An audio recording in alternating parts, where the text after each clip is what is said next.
What bloody man is that? This is the sergeant, a good and hard soldier. Hail, brave man. Say to the king and the royal, as thou disintegrates. Doubtful it stood, as two spent swimmers had to come together and show their hearts. Brave MacBeth, well, he deserves that name. Disdaining fortune, with his brandished steel, smoked with bloody execution like malice minion, carved out his passage in the face of the slave. His mare shook hands, nor bade farewell to him till he unseen him from the nave's chops, and fixed his head upon our battlements. Oh, valiant cousin, worthy gentleman. Mark, King of Scotland, Mark. No sooner justice had with valour armed, compelled these skipping cairns to their heels, but the Norwegian lord, surveying vantage with furbished arms and new supplies of men, began a fresh assault. Dismayed not this, our captains MacBeth and Banquo? Yes, as sparrows eagles, or the hare the lion. If I say sooth, I must report they were as cannons overcharged with double cracks, so they doubly redoubled strokes upon the foe. Except they meant to bathe in weakened wounds, or memorize another Golgotha, I cannot tell. I am faint. My gases cry for help. So well thy words become, gas thy wounds, then smack them all away. No more that Thane of Cornwall shall deceive our bosom interest. Go, pronounce his present death, with his former title, what he hath lost, noble MacBeth hath won.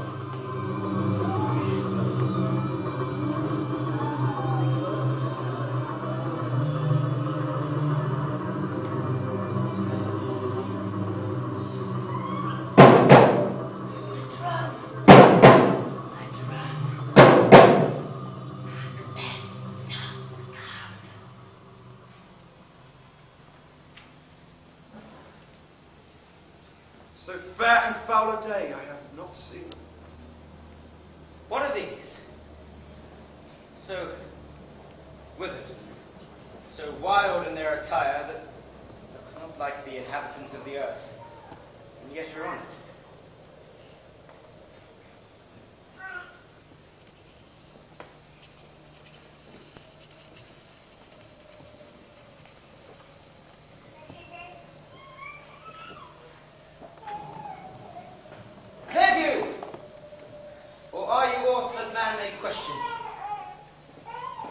You seem to understand.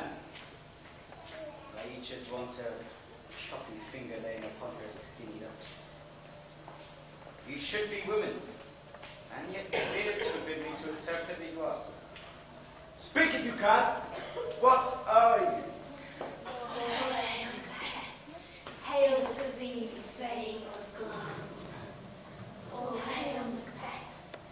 Hail to thee, Thane of Cawdor. Oh, hail, MacBeth, that shalt be king.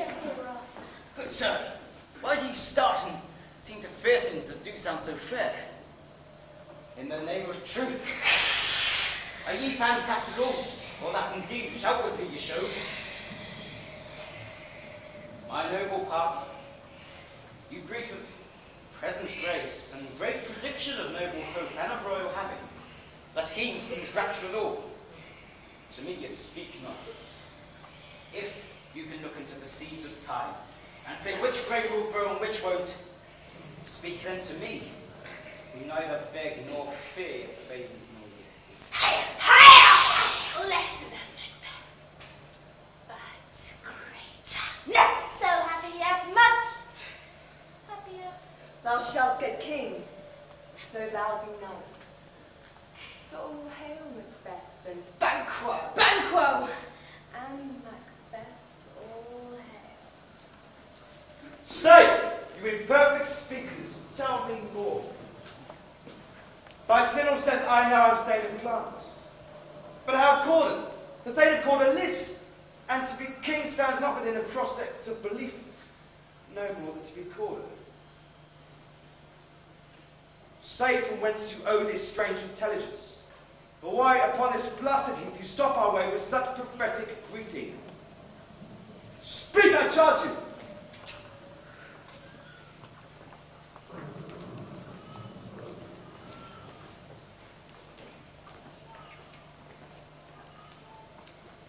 Where are such things here as we do speak about? Or have we eaten the insane root that takes the reason prisoner? Your children shall be king. You shall be king. Thane of Corder too, or to the sword. To the self-same tune words. Who said? The king hath happily received MacBeth, the news of thy success. And when he reads thy personal venture in the rebels' fight, his wonders and his praises do contend, which should be thine or his. Silenced by that, in viewing over the rest of the self-same day, he finds thee in the stout Norwegian ranks, nothing afeard of what thyself didst to make strange images of death. As thick as hail came post with post, and everyone did bear thy praises in his kingdom's great defence, and pawn their down before him. We are sent to give you from our royal master thanks, order to herald into the sight, not pay thee. And, for an earnest of a greater honour, he bade me from him call thee Thane of Corder, in which addition, hail, most worthy Thane, for it is thine. What? Can the devil speak true? Thane of Corder lives. Why do you dress me in borrowed robes?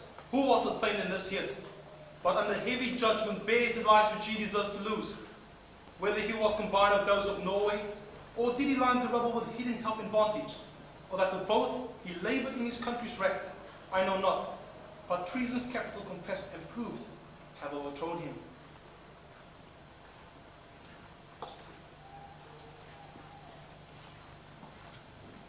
Glance and Corder. The greatest is behind. Do you not hope your children should be kings? The news against the king Thane of Corder to me promised no less than them. That trusted home might yet enkindle you into the crowd, besides the Thane of Corder. What is strange, and oftentimes to win us to our harm. The instruments of darkness tell us truths. Win us with honest trifles. To betrays in deepest consequence. Cousins, a word I pray. Two truths are told us, happy prologues to the swelling act of the imperial fleet. I thank you, gentlemen. This supernatural solicitor can't be good, can't be ill. If ill, why did they give me earnest for success commencing in a truth? I am the Thane of Corder. Good. Why do I yield to that suggestion, whose horrid image doth unfix my head and make my seated heart knock at my ribs against the use of nature? Present fears are less than horrible magics.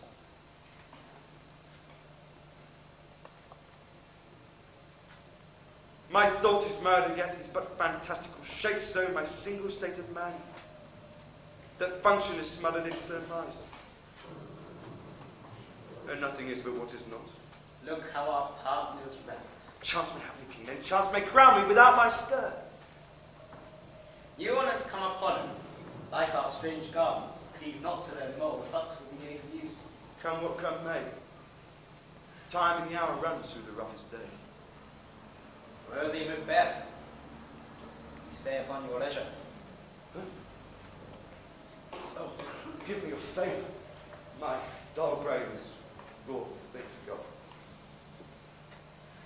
Kind gentlemen, your pains are registered where every day I turn a leaf to read them. Let us toward the king. Think about what I chanced in at one time. You should have been waiting. Speak of bring to each other. Very glad to enough. Come, friends.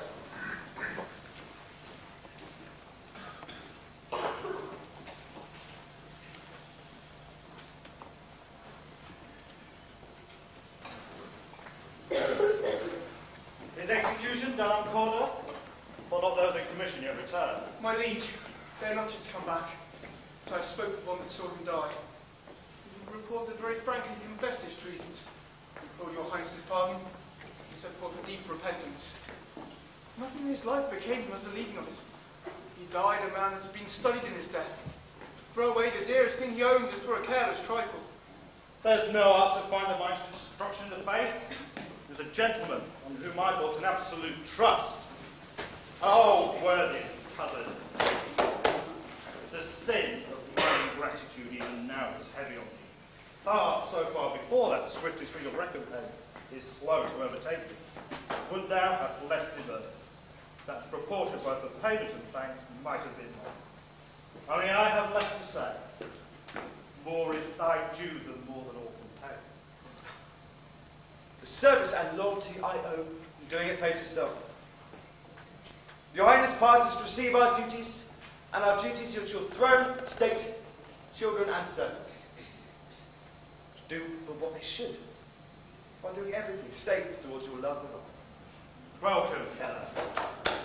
I have begun to plant thee, and will labour to make thee full of growing.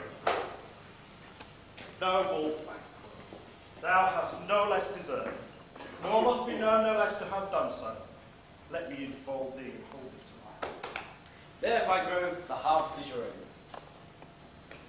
My plenteous joys, wanton in fullness, seek to hide themselves in drops of sorrow. Sons, kinsmen, thanes, and you whose places are the nearest know, we will establish our estate upon our eldest, Malcolm, who we name hereafter the Prince of Cumberland, which honour must, not unaccompanied, invest him only. But signs of nobleness like stars shall shine on all deservers. From hence to Inverness, minus virtue. The rest is labour, which is not used for you. I'll be myself the harbinger, and make joyful the hearing of my wife with your approach. So humbly say My worthy call. Prince of Cumberland! That is a step on which I must fall down or else sorely. For in my way it lies.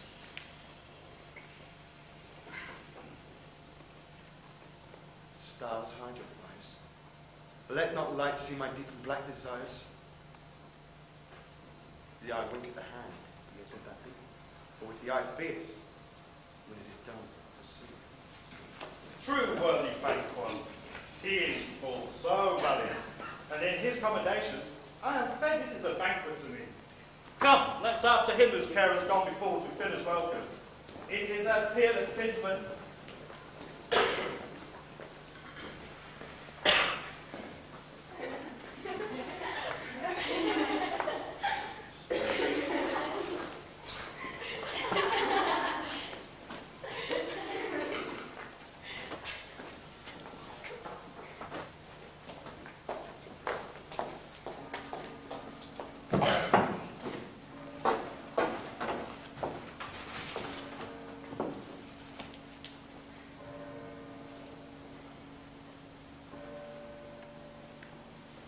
They met me in the day of success, and I have learned from Perfect's report that they have more in them than mortal knowledge.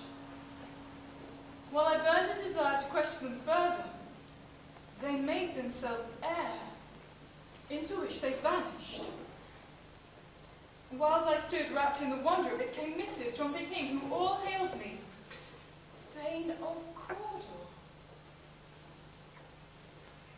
By the which title these weird sisters saluted me, and referred me to the coming on of time with, Hail, King, that shalt be.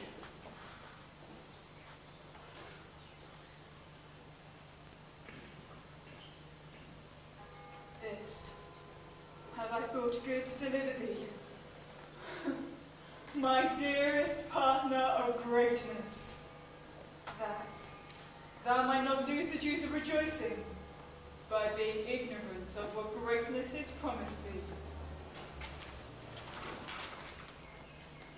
Lay it to thy heart, and farewell.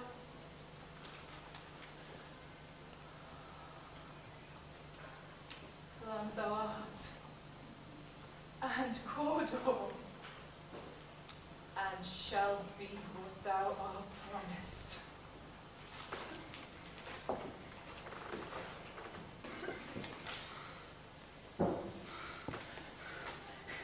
fear thy nature. It is too full of the milk of human kindness to catch the nearest way. Thou wouldst be great, but not without ambition, but without the illness that should attend it. What thou wouldst highly, that wouldst thou wholly, would not play false. And yet, would wrongly win. Oh, hie thee hither, that I may pour my spirits in thine ear, and chastise with the valour of my tongue all that impedes thee from the golden round, which fate and metaphysical aid seems to have thee crowned withal. What is your tidings? The king comes here tonight. Thou art mad to say it. Was not thy master with him? Who word so would have informed for preparation. So please you, it is true. Our Thane is coming. One of my fellows had the speed of him, who, almost dead for breath, had scarcely more than would make up his message. Give him tending. He brings great news. The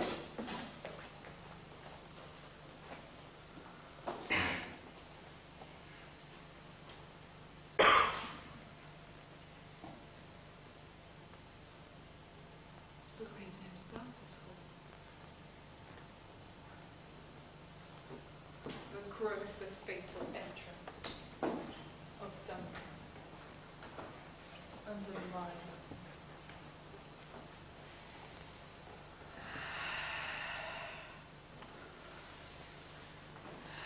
Come, you spirits that tend on mortal thoughts,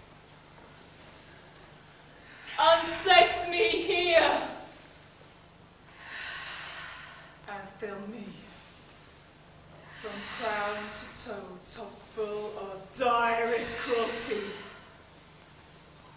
Make thick my blood, stop up the passage and access to remorse. Through no compunctious visiting of nature, shake my fell purpose, nor keep the peace between the effect and it. Or climb into my woman's breasts, and take my for you murdering ministers, that in your sightless substance you weigh not on nature's mischief. Thick night, and pull thee in the dunnest smoke of hell. The mighty night sees not the wounded makes, nor heaven peeps through the blanket of the dark to cry, hold! Hold! Great glams, worthy Cordo. Greater than both by the all-hail hereafter. Thy letters have transported me beyond this ignorant present. In the instant.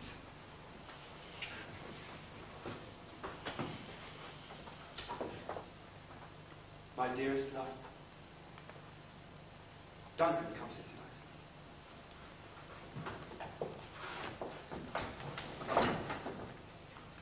And when goes hence?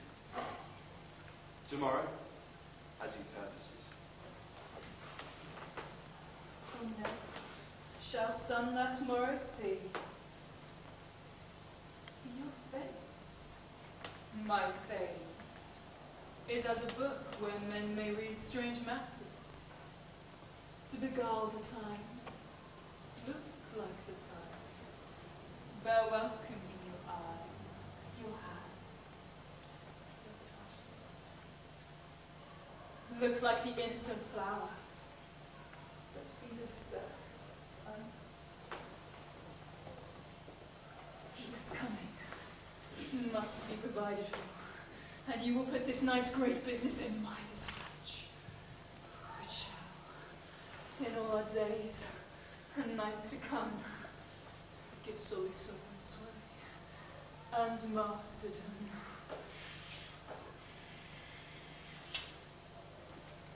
We will speak further.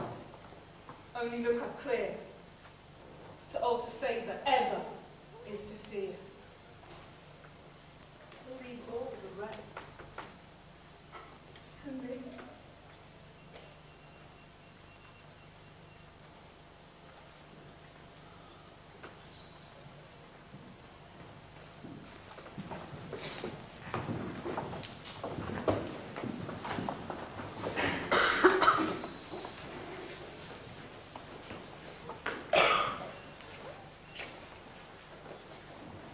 This castle hath a pleasant seat. The air nimbly and sweetly recommends itself unto our gentle senses. See our honoured hostess. The love that follows us sometimes our trouble, which still we thank as love. All our services in every point twice done and then done double. Were poor and single business to contend against those honours deep and broad wherewith your majesty loads our house. For those of old and the great dignities heaped upon them, we rest your highness. Give me your hand. Conduct me to mine host. We love him highly and will continue our graces towards him. By leave, hostess.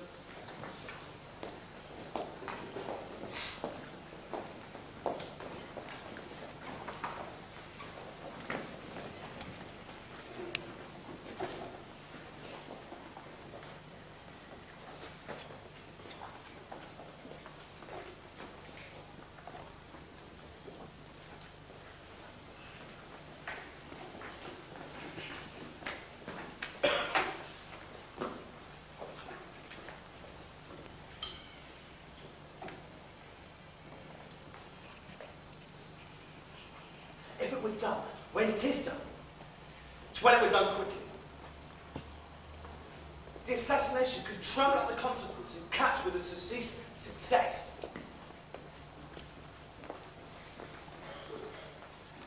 But this blow might be the be-all and end-all here, but here, in this bank control of time. We judge the life to come.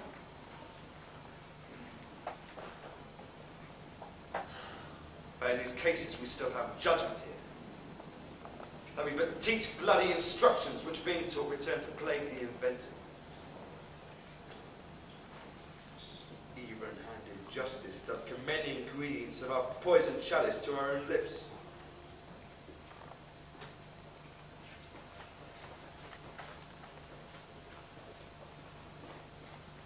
He's here in double trust.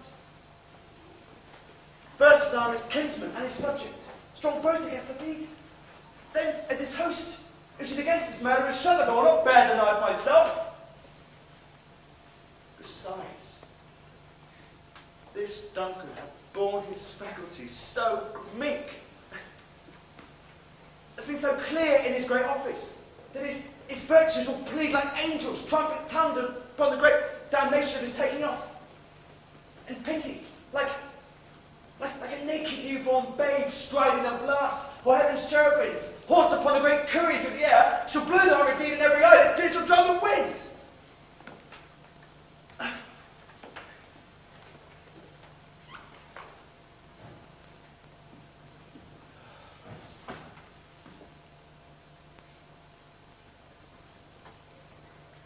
I have no spur to criticise my intent.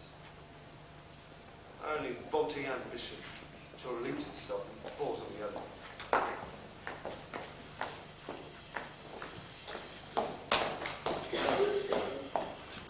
Oh no, what news? He has almost supped. Why have you left the chamber? Why? Had he asked for me? No, you not, he has. We will go no further in this business. He hath honoured me of late, and hath brought godly opinions from all sorts of people, which be now worn in this newest loss, not cast aside so soon.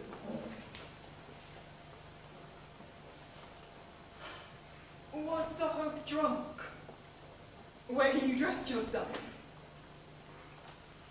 Hath it slept since? And wakes it now to look so green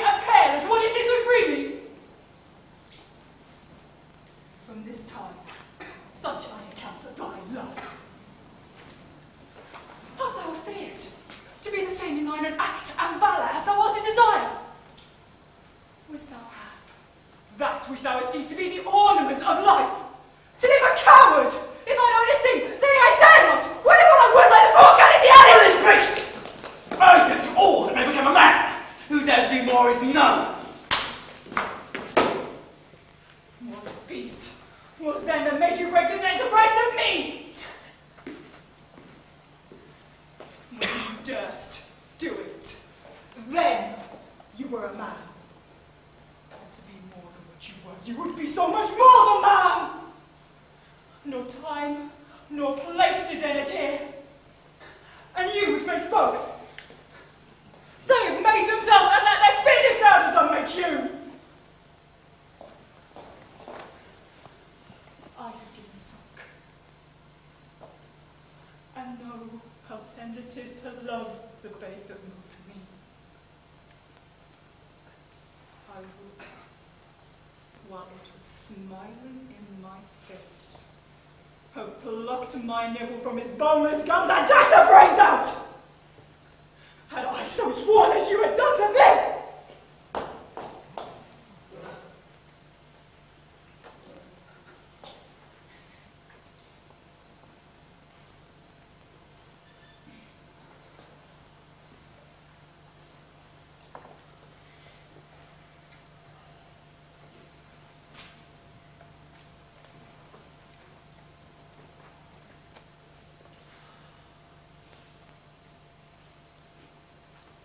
If we should fail,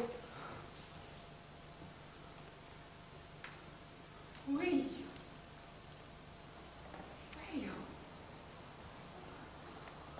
But screw your courage to the sticking place and will not fail.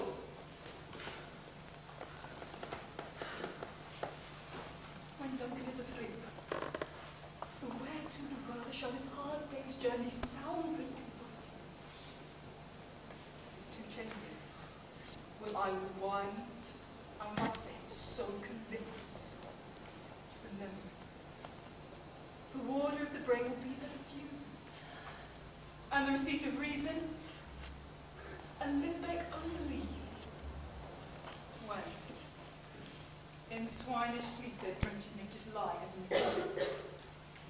what cannot you or I perform unto the unguarded Duncan?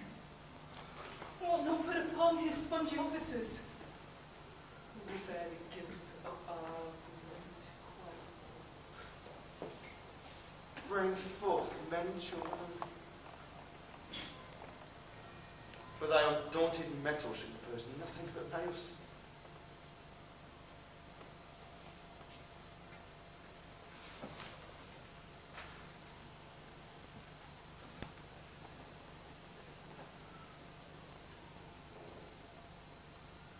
Will it not be received when we've marked with blood the sleepy tomb of his own chamber, and use their very daggers that they have done it? who dares receive it other?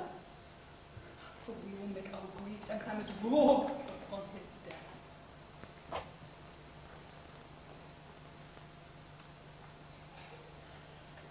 And settled, and bend up each corporate agent to this terrible feat. Away. And what the time is fairest to show.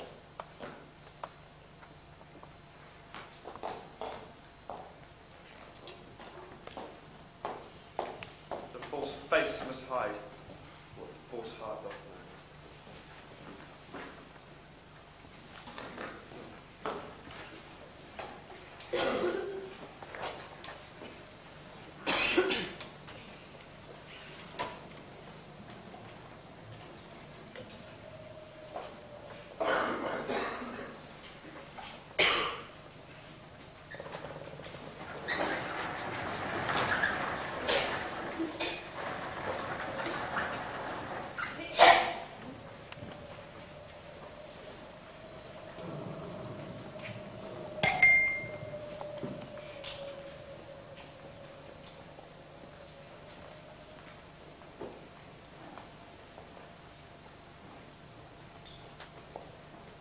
How goes the night, boy?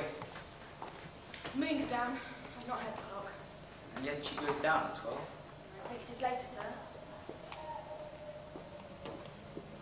A heavy summons lies like lead upon me, and yet I would not sleep. Merciful powers, restrain in me the cursed thought, nature gives way to a new purpose. Give me my sword. Who's there? Friend, All's well?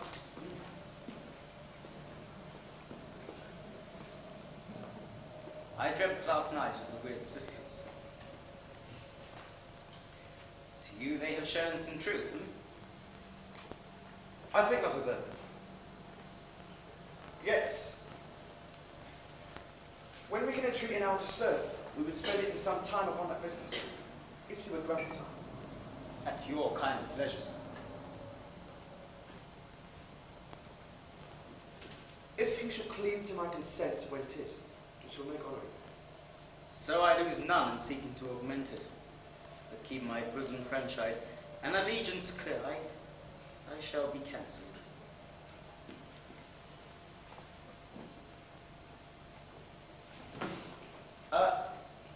Good proposed well. Thanks, sir. Like to you.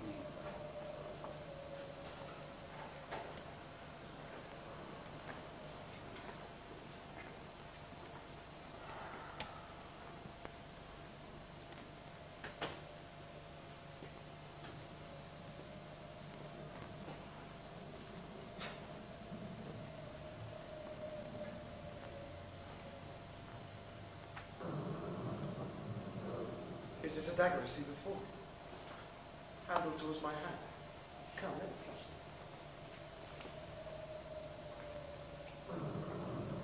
it. I have thee not, and yet I see thee still. Art thou not fatal vision, sensible to feeling as to sight? Or art thou but a dagger of the mind, a false creation proceeding from the heat oppressive brain? I see thee yet form as palpable as this which now I draw. Thou marshals me the way that I was going, in such an instrument I was to use. Mine eyes may force the other senses, or else will the rest. See thee yet, and on thy blade indulgent gouts of blood, which were not so before.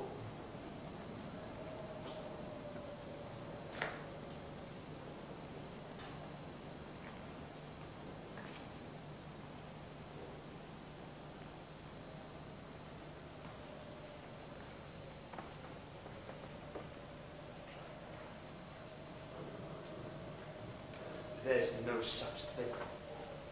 It's the bloody business which informs thus to mine eyes.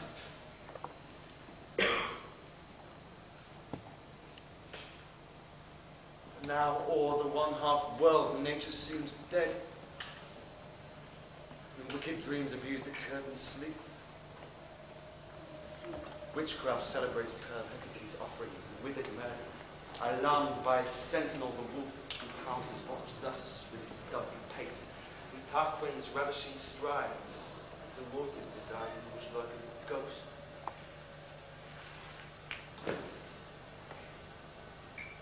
Thou sure and firm to earth, hear not my steps, which way they walk. Fear thy very stones prating my whereabouts. And take the present horror from the time, which now suits me.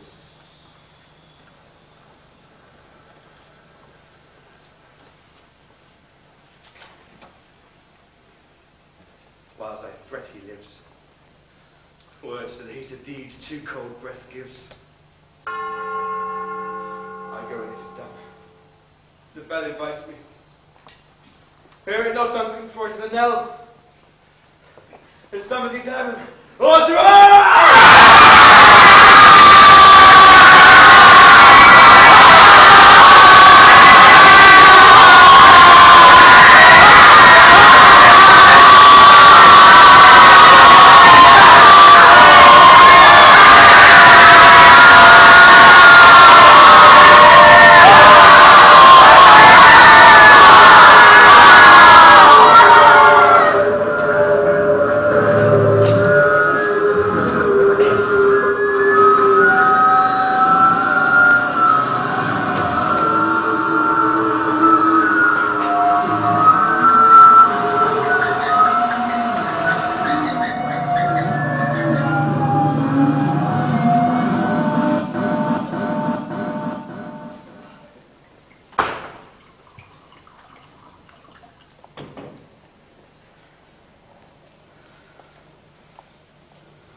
that which had made them drunk hath made me bold. What hath quenched them hath given me fire. Hark! Peace.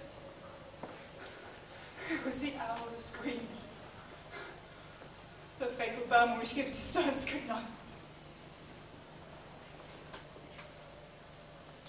He's about it. The doors are open,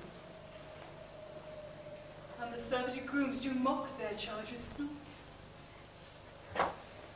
I've drugged their possets, that death and nature does content about them, whether they live or die.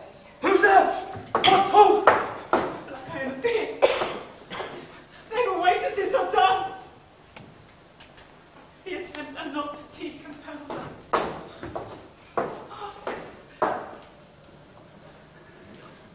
I laid the daggers ready, he could not miss them.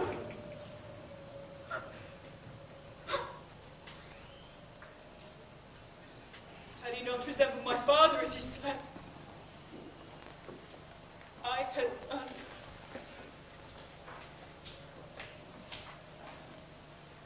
it. My husband.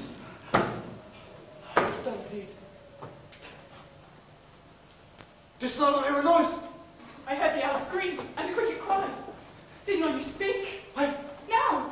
Is that descent? Aye.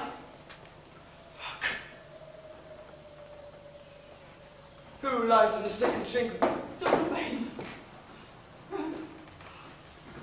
This is sorry sight. A foolish thought to say a sorry sight. This one did laugh in sleep, and one cried mad. I stood and heard them, but they did say their prayers and addressed them again to sleep. There were two lodged together. One cried, God bless us, and amen. The other was that they see me with his hangman hands, listing their fear. Consider it not so deeply. I don't pronounce amen.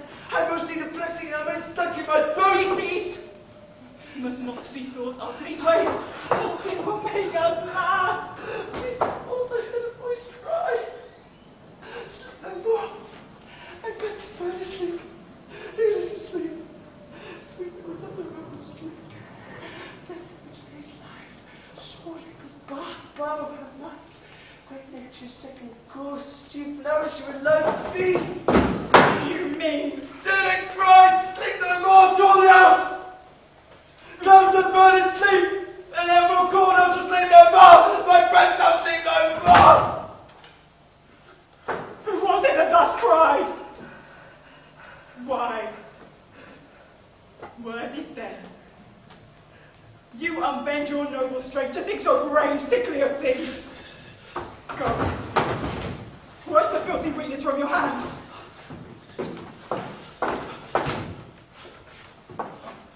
Why did you bring the daggers from the place? They must lie there. Go. Carry them and smear the sleeping grooms with blood. Oh, God. Oh! I am afraid to think what I have done. Look on it again, I dare not.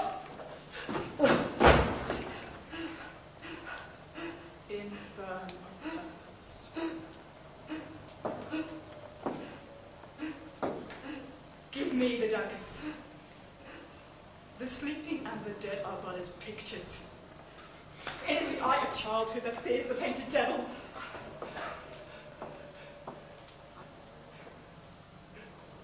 If he do bleed, I'll gild the faces of the brutal, for it must see their guilt. Who's that knocking? Who is it? Where every noise that pulls me. Oh, her hands are here. I'll never back out my eyes. Will the great let you cease once this blood bleed from my hands? No. This my hand would rather the multitudinous seas incarnadine, thinking the green well and red.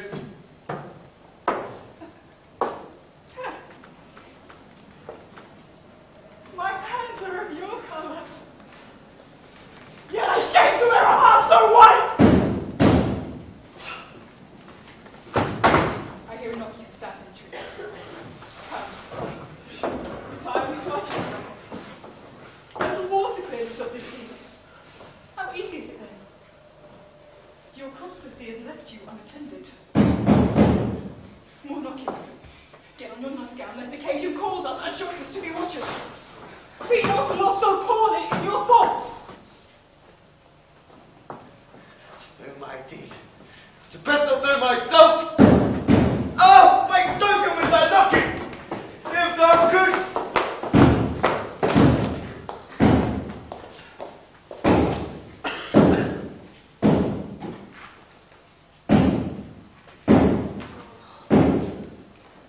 Oh, it's a knocking indeed.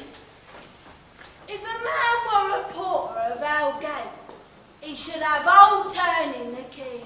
Oh, knock, knock! Who's there in the name of Beelzebub? Oh, Faith! He's a farmer that hanged himself on the expectation of plenty. Come in time, pleaser. Have napkins enough about you, 'cause here you'll sweat for it. Oh, knock, knock! Who's there in the other devil's name? Faith! He's an equivocator that could swear in both the scales against either scale, that committed treason enough for God's sake. Yet could not equivocate to heaven. Oh, come in, equivocator. Oh, knock, knock, knock. Who's there? Faith, he's an English tailor. Come hither for stealing out of the French shows. Come in, tailor, 'cause here you may roast your goose. Oh, knock, knock, never a quiet. What are you? Ooh, this place is too cold for hell. I'll devil porter it no further. I had thought to let in some of all professions, to go the primrose way to the everlasting bonfire. Anon! I pray you, remember the porter. Was it so late, friend, ere you went to bed, that you do lie so late? Faith, sir, we were carousing till the second cock, and drink, sir, is a great provoker of three things. What three things does drink especially provoke? Marry, sir, nose painting, sleep, and urine. Lechery, sir, it provokes and it unprovokes. It provokes the desire and it takes away the performance. Therefore, much drink is said to be an equivocator with lechery. It makes him and it mars him. It sets him on and it takes him off. It persuades him and it disheartens him. It makes him stand to and not stand to.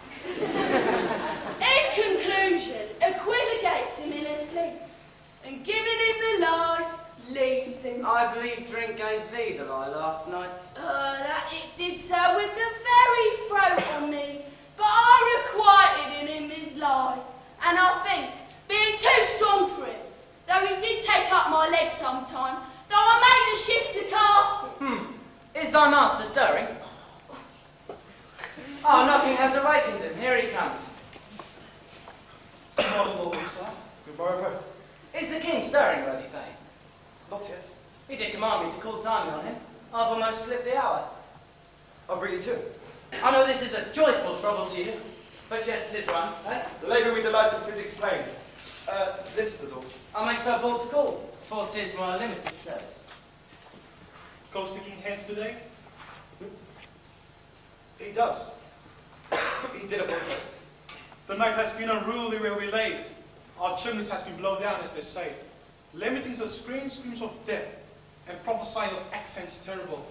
of dying confusion, confused events, new has the woeful time, the obscure with calamity in the long love night.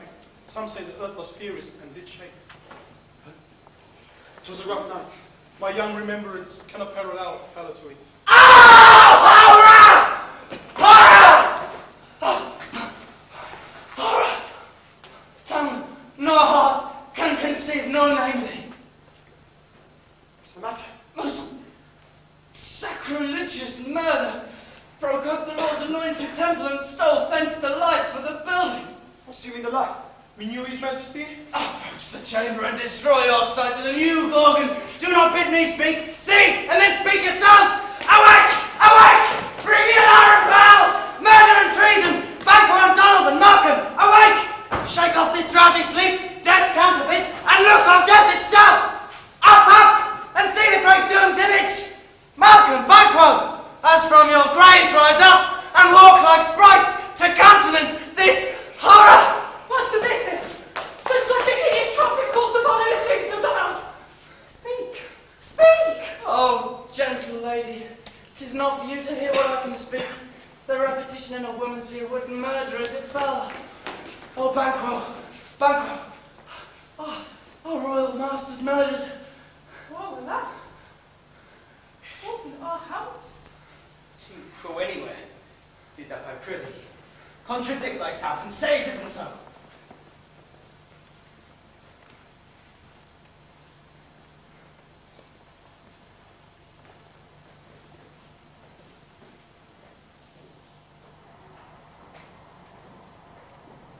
Had I but died an hour before this chance, I'd have lived a blessed time. For from this instant there's nothing serious in mortality. All is but toys. Renown and grace are dead, the wine of life is drawn, and the mere lees left this boat to brag of. What is amiss? You are, and you do not know it. The spring in the head, the fountain of your blood is stopped, the very source of it is stopped.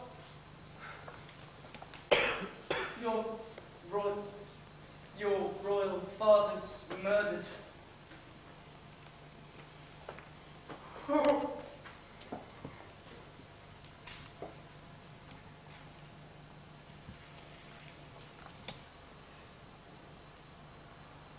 By whom? Those in his chamber, as it seemed, their hands and faces were badgered with blood. So were their daggers which unwiped we found. Upon the pillars they stared and were distracted. No man's life was to be trusted. Hold him and bring me by fury that I did kill them! Wherefore did you so? Who can be wise, amazed, temperate, furious, loyal and neutral in a moment? No man. The expedition of my violent love outran the pause of reason. Here lay Duncan, his silver skin laced with his golden blood, and his gashed stabs looked like a breach in nature for ruin's wasteful entrance. There the murderers stood, steeped in the colours of their trade, their daggers unmannerly pricked with gore. Who could refrain? They had a heart to love, and in their heart courage to make love's known. Tell me answer! Look to the lady. Why do we hold our tongues? But most me clean this argument for hours. What should be spoken here, while our fate hid away and auger we rush and seize us? Let's away. Our tears are not yet brewed. Nor our strong sorrow, which stands upon the foot of motion. Look to the lady. And when we have our naked frailties hid, that suffer an exposure, let us meet and question this most bloody piece of work. Fears and scruples shake us. In the great hand of God I stand, and hence against the undivulged pretense I fight of treasonous malice. And so do I. So, let's briefly put on manly readiness and meet in the hall together. Well contended. Well content.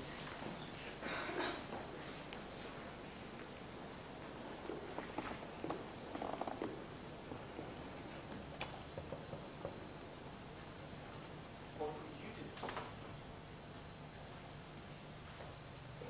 let's not consort with them. To show an unfelt sorrow is an office which the false man does easy. To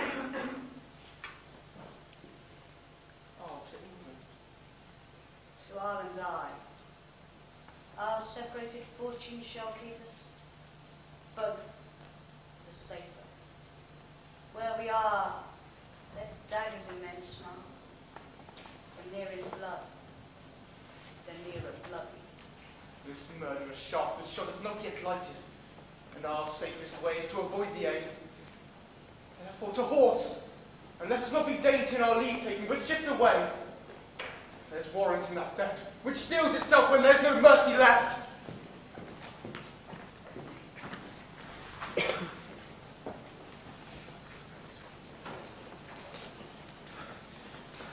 Is it known who did this more than bloody deed? Those that MacBeth hath slain. Alas a day! What good could they pretend? They were suborned. Malcolm and Donald and the king's 2 sons are stolen away and fled, which puts upon them suspicion of the deed. Gainst nature still. Thriftless ambition, I'd rather know what thine own lives means. Then 'tis most like the sovereignty will fall upon MacBeth. He is already named and gone to Scone to be invested. Where is Duncan's body? Carried to Colne Kill, the sacred storehouse of his predecessors and guardian of their bones. Will you to Scone? No, cousin. I'll to Fife. Well, I will thither. Well, may you see things well done there. Adieu, lest our old robes sit easier than our new.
Thou hast it now, King Cawdor Glamis, all as the weird women promised, and I fear thou playest most foul.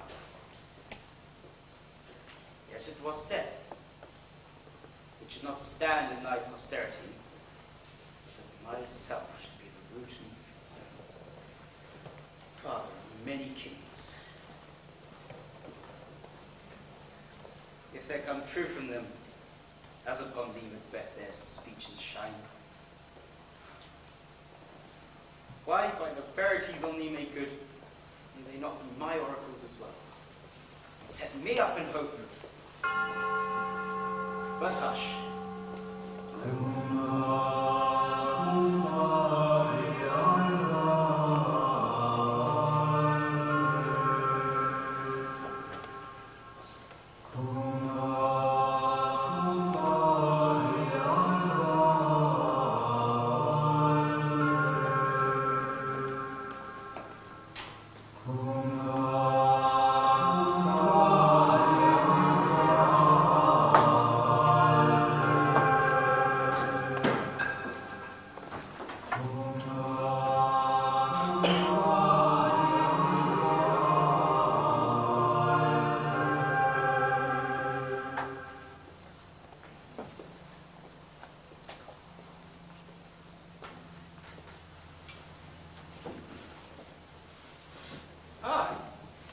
Our chief guest.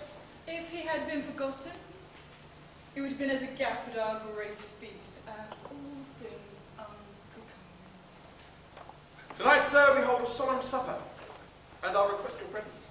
Let your highness command upon me to the which my duties are for the most indissoluble tie I've ever knit. Riding this afternoon? Aye, my good lord. Oh. Who would have else have desired your good advice in today's council, which has been both grave and prosperous. But we'll take tomorrow. Is far all right? As far, my lord, as we fill up the time twixt this and supper. Go not by force, the better I must become a borrower of the night for a dark hour or twine. Bear not our feast. My good lord, I will not. We hear our bloody cousins are bestowed in England and in Ireland, not confessing their cruel parricide, filling their heroes with strange invention. But of that tomorrow, when we shall have cause of state gravy as jointly. I eat yours. Shall you return at night? Ghost flails with you? Aye, my good lord. Our time is called upon us. I wish your horses swift and sure of foot, and so I do commend you to their backs. Farewell.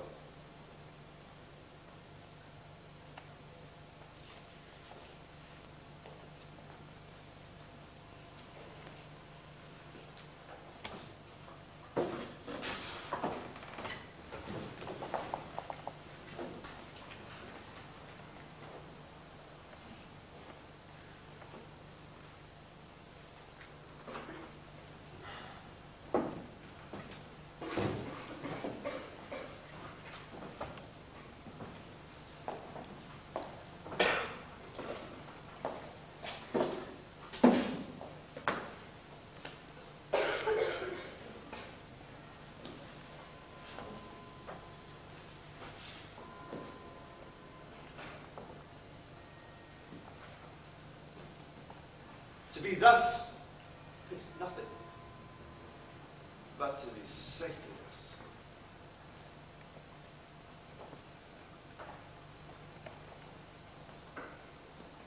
Our fears in Banquo stick deep, and in his royalty of nature reigns that which will be feared, as much he dares. Aye, and in that dauntless temper of his mind, he hath the wisdom that doth guide his valour to act in safety. There's none but he whose being I do fear, and under him my genius is rebuked.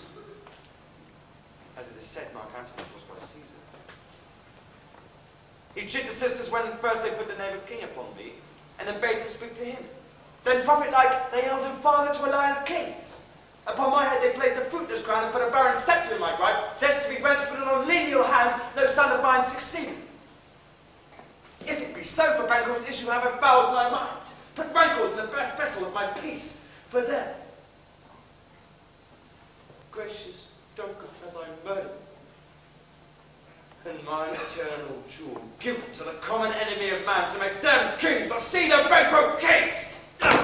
Rather than so, come fates into the list and champion me to the utterance.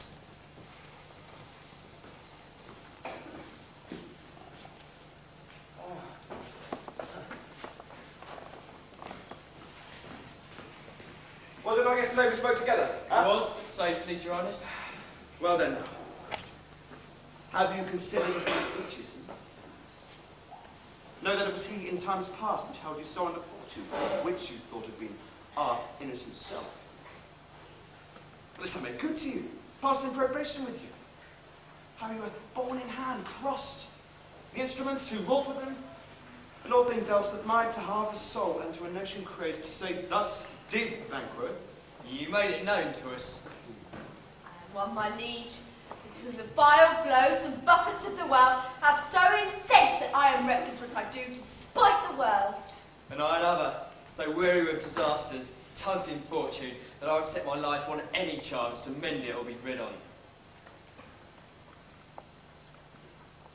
Both of you know that Banquo is your enemy. True, my lord. So is he mine. And he's such bloody distance that every minute of his being thrusts against my nearest of life. And though I could, with barefaced power, sweep him from my sight and bid my will of fortune. Yet, I must not. Certain friends who are both his and mine, whose loves I may not drop, would wail his fall. or I myself struck down. And thence, it is I, to your assistance, to make love, masking the business from the common eye for sundry weighty reasons. We shall, my lord, perform what you command us. Though our lives... Your spirit shine through you. We are resolved, my lord. I'll call upon thee straight, if I will.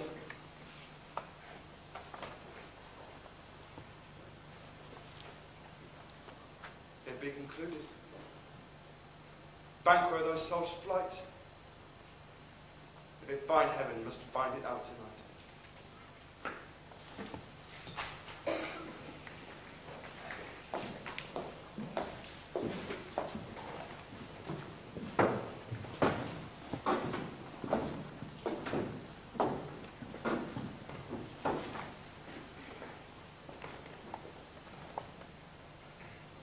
What's happened? All spent. Royal desires are got without content. 'Tis safer to be that which we destroy, than by destruction dwell in doubtful joy.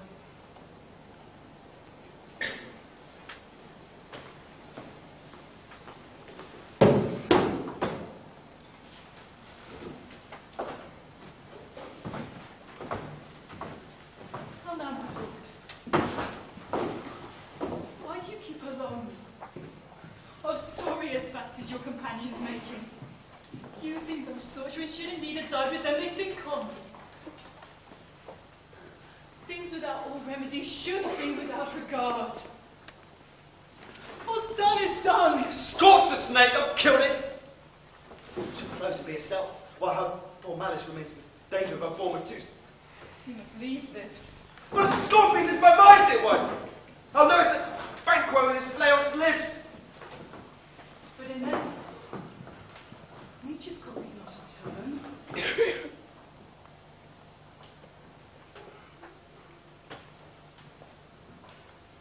There's comfort yet. There is say no.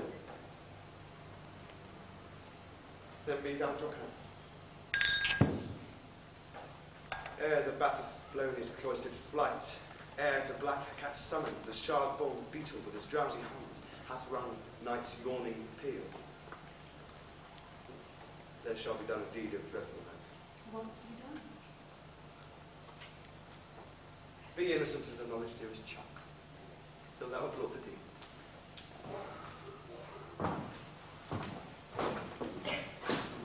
Come soon night. Scarf up the tender eye of pitiful day, and with thy bloody and invisible hand cancel and tear to pieces that great bond which keeps me paled. Light thickens, and the crow makes wing to the rooky wood. Good things of day begin to droop and drowse, while night black agents to their preys do rouse.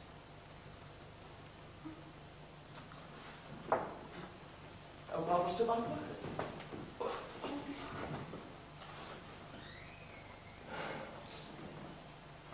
Things bad begun, make themselves strong by you. Where do they go with you?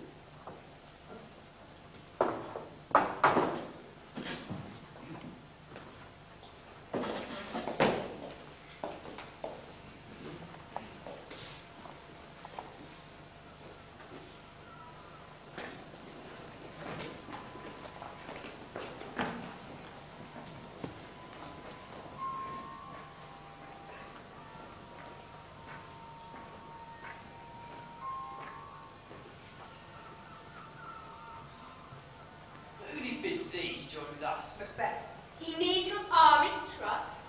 It is he delivers our offices and what we have to do to thy direction just.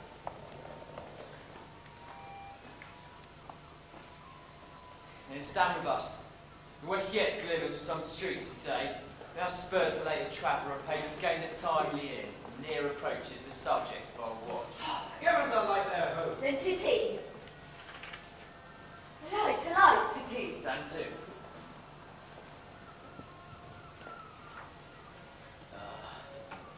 It'll be rain tonight. Let it come down! Fire! Fire!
But in best time we will require her welcome. Pronounce it for me, sir, to all our friends.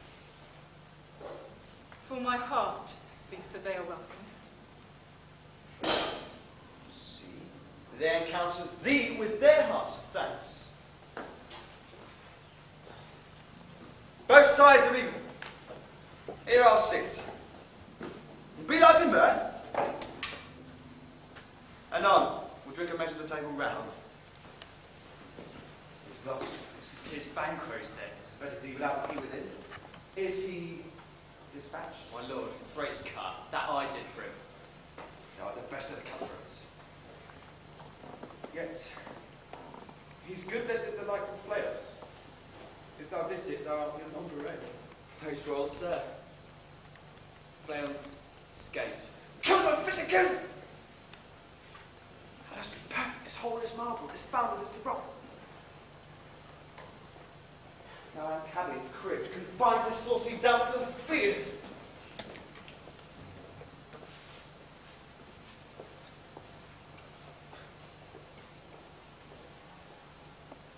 The Banquo's safe. Oh, my good lord, safe in a ditch he bides, with 20 trenchant gashes on his head, the least of death to nature. Thanks for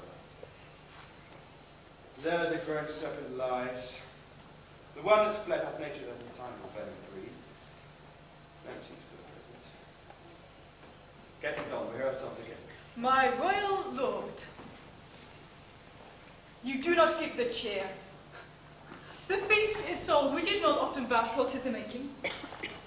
'Tis given with welcome. To feed were best at home from thence the source to meet is ceremony. Meeting were bare without it. Sweet remembrance!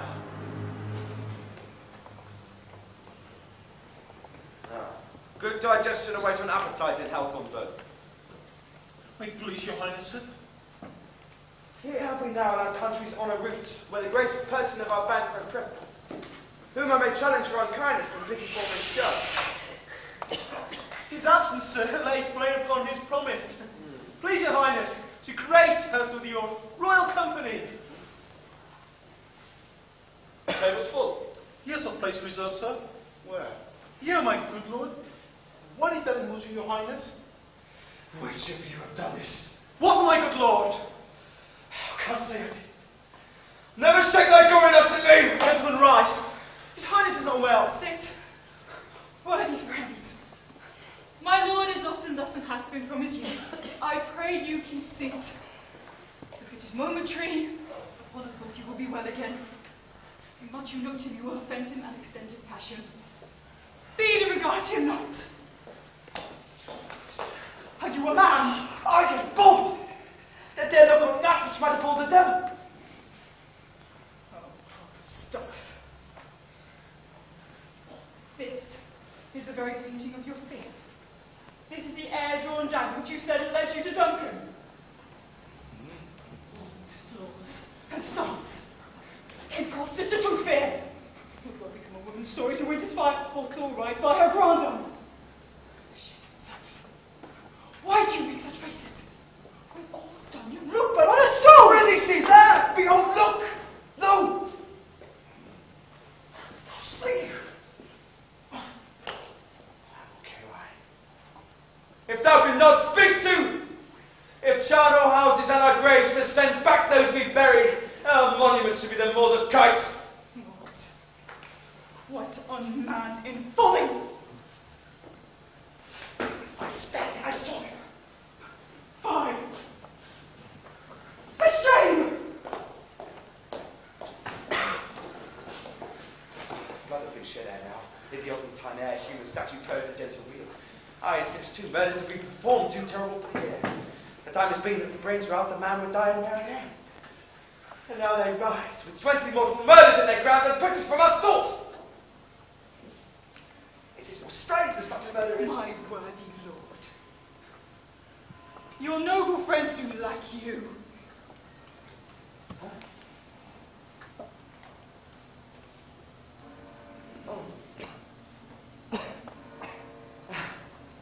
Do not muse at me, my most worthy friends. I have a strange infirmity, which is nothing to those who know me.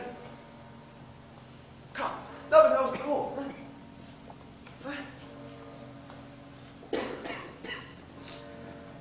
There, now sit.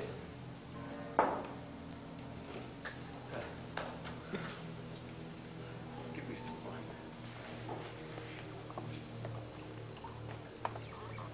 Feels full.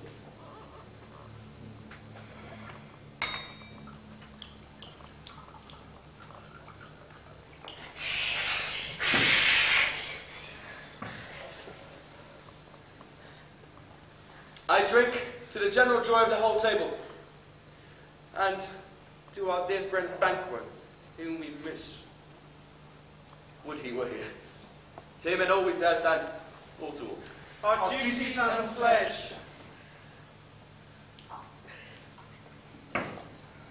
No fortress grip my stakes! Oh, let the unhide thee! Let go the madness, the blood is cold! Let no speculation in those eyes, that eyes you do cloud with! Episcopate. But as a thing of custom. Proves thou like the rugged Russian bear, the iron rhinoceros, lurking tiger. Take any shape with that, and my firm nerves shall never tremble.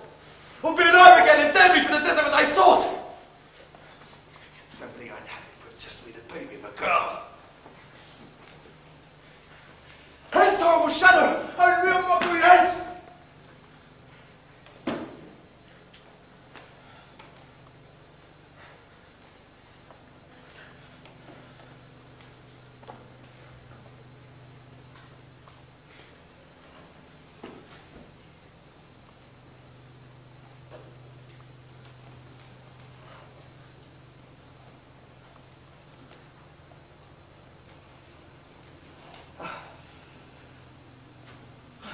Why so?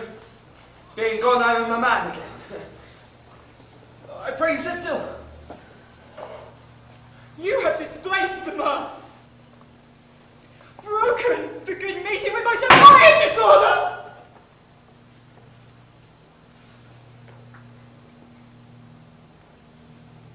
Can such things be? And overcome us like a summer's cloud without our special. You make me strange, even to the disposition that I owe when you behold such sights. The natural ruby in your cheeks when mine is blent with fear. What sights, my lord? I pray you speak not to him. He grows worse and worse. Questions enrage him. At once, good night.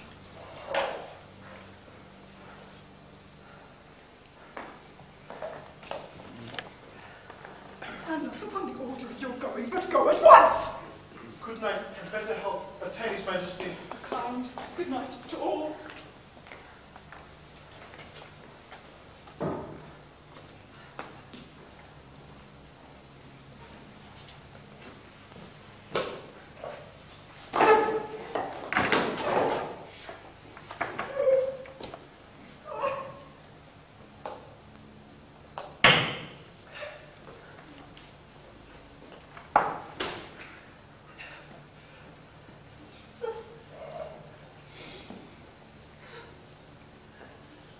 Will have blood, they say. Blood will have blood. Stone to be known to move, trees to speak. August and understood relations have by maggot pies brought forth the synchronicity smell of blood.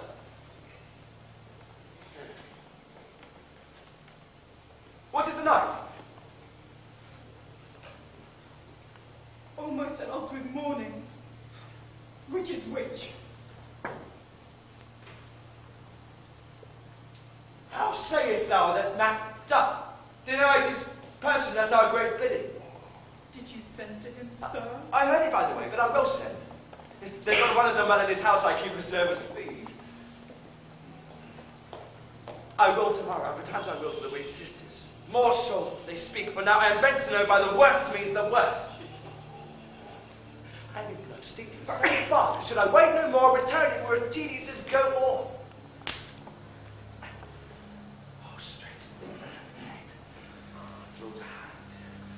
Be acting ahead and it be scattered. You lack the senses of all nature. Sleep.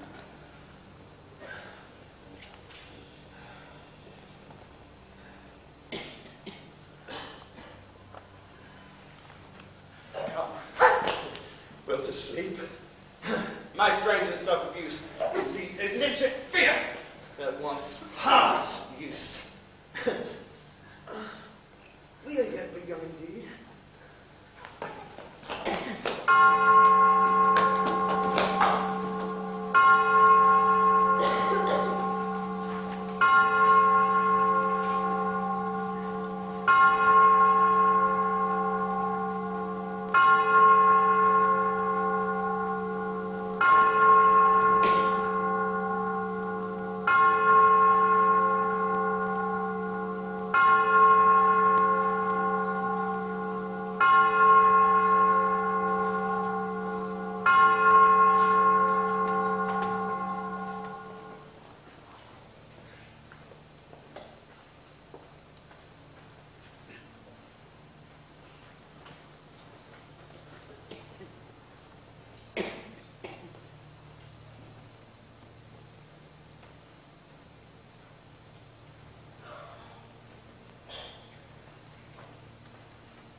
pricking of my thumbs.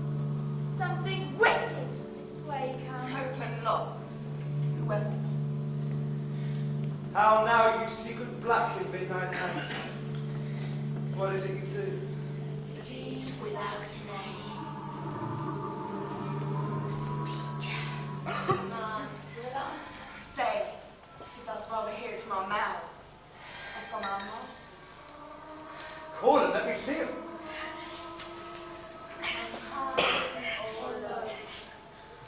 Self and office.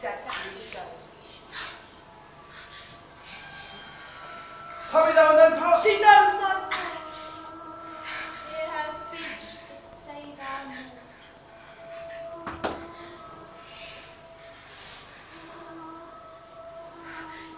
Macbeth! Macbeth! Macbeth!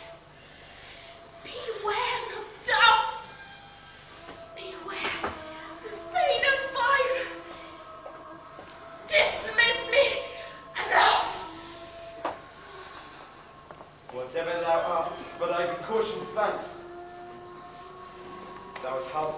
are right.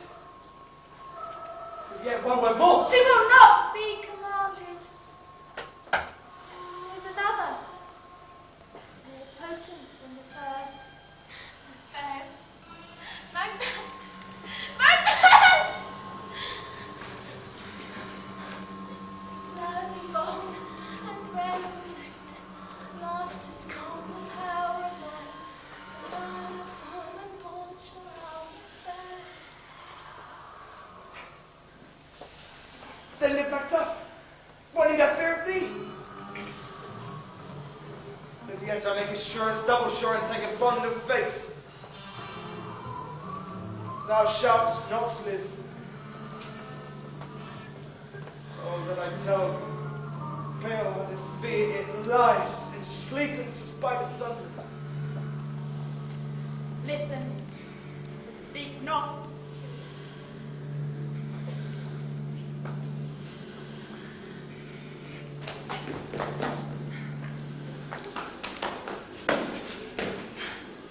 Be lion-mettled, proud, and take no care of shapes, who threats or work inspires are. Macbeth shall never vanquish thee, until great Burnham would die, Dunstan and Hill shall come against him. That will never be. Who can impress the forest, bid the tree unfix its earthbound roots? Both good. Rebellious dead rise never, till the wood of Burnham rise. And our high-placed Macbeth shall live the lease of nature, pay his breast to time and mortal custom. Yet my heart throbs to know one thing. Tell me if your art can tell so much. Will Banquo's issue ever reign in his kingdom? Seek to know no more! I will be satisfied! Deny me this, and an eternal curse fall on all of you. Let me know. Show, show, show, show his eyes, read his heart. Come like shadows, so depart.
Come! Where are they? Then this pernicious hour stand I cursed at the calendar. Come in without them! What your graces will. So you the way, sisters? No, my lord.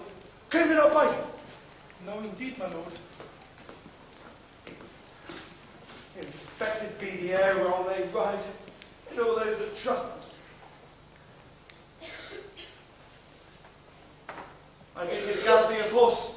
Who was it who came by? Just 2 or 3, my lord. It brings you word. Macduff is fled to England. Fled to England. Aye, my lord.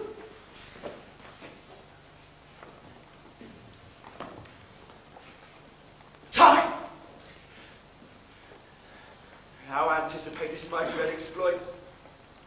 The flighty purpose is never o'ertook unless a deed go with it. From this moment, the very firstlings of my heart shall be the firstlings of my hand. And even now, to crown my thoughts with acts. Being thought done. The castle of MacBeth will I surprise. Seize upon Fife. Give the aid to the sword, his wife, his babes, and all unfortunate souls that trace him in his line. Oh, no boasting like a fool. This deed I'll do, for the purpose cool. But no more strokes. Where are these gentlemen? Come! Bring me where they are!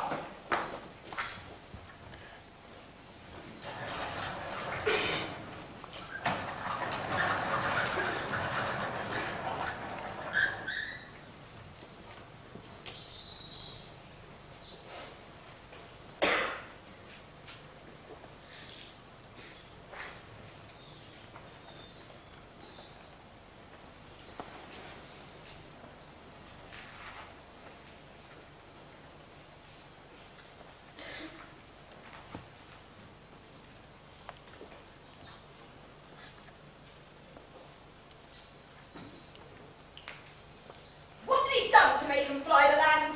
You must have patience, madam. He had none. His flight was madness. When our actions do not, our fears do make us traitors. You know not whether it was his wisdom or his fear. Wisdom! To leave his wife. To leave his babes.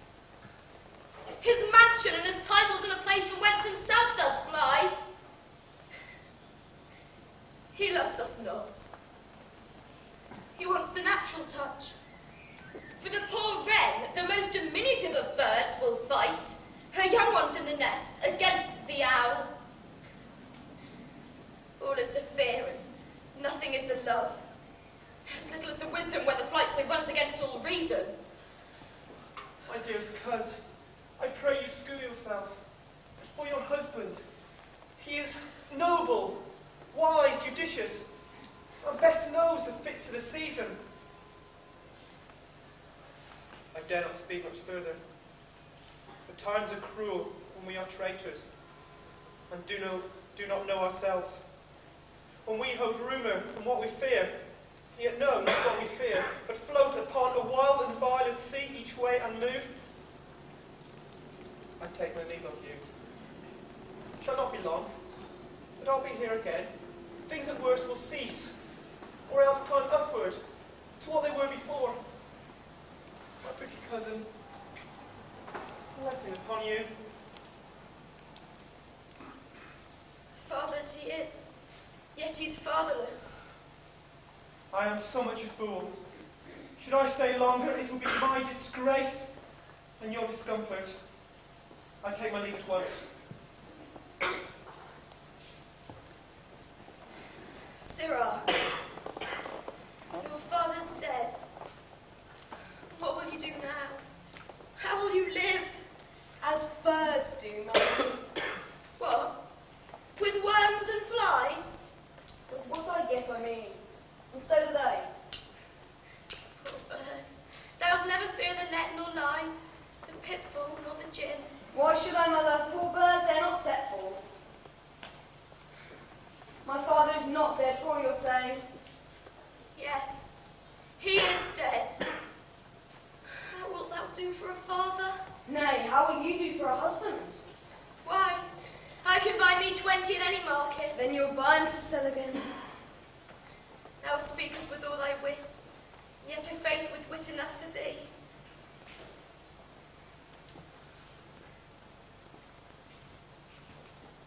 Was my father a traitor, mother?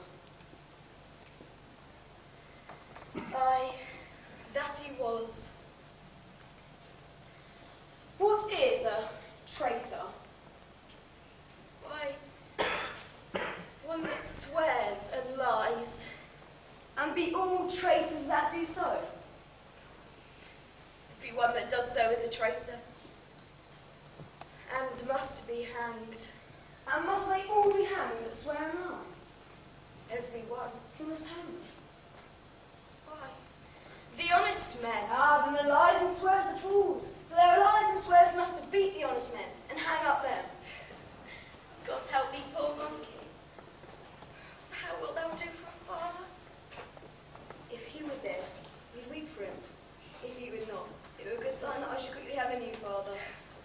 Poor prattler, how thou talkest.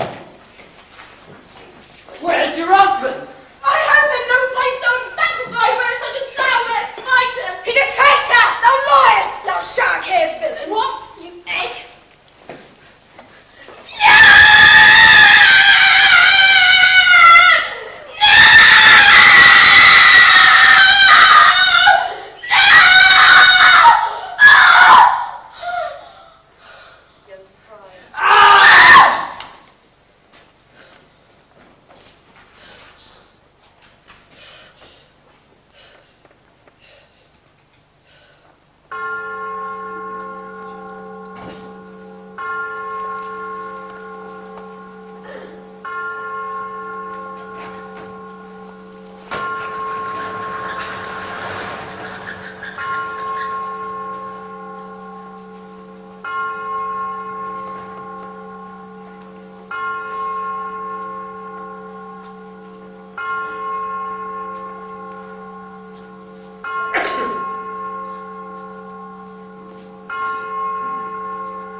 Out some desolate shade, and there weep our sad bosoms empty.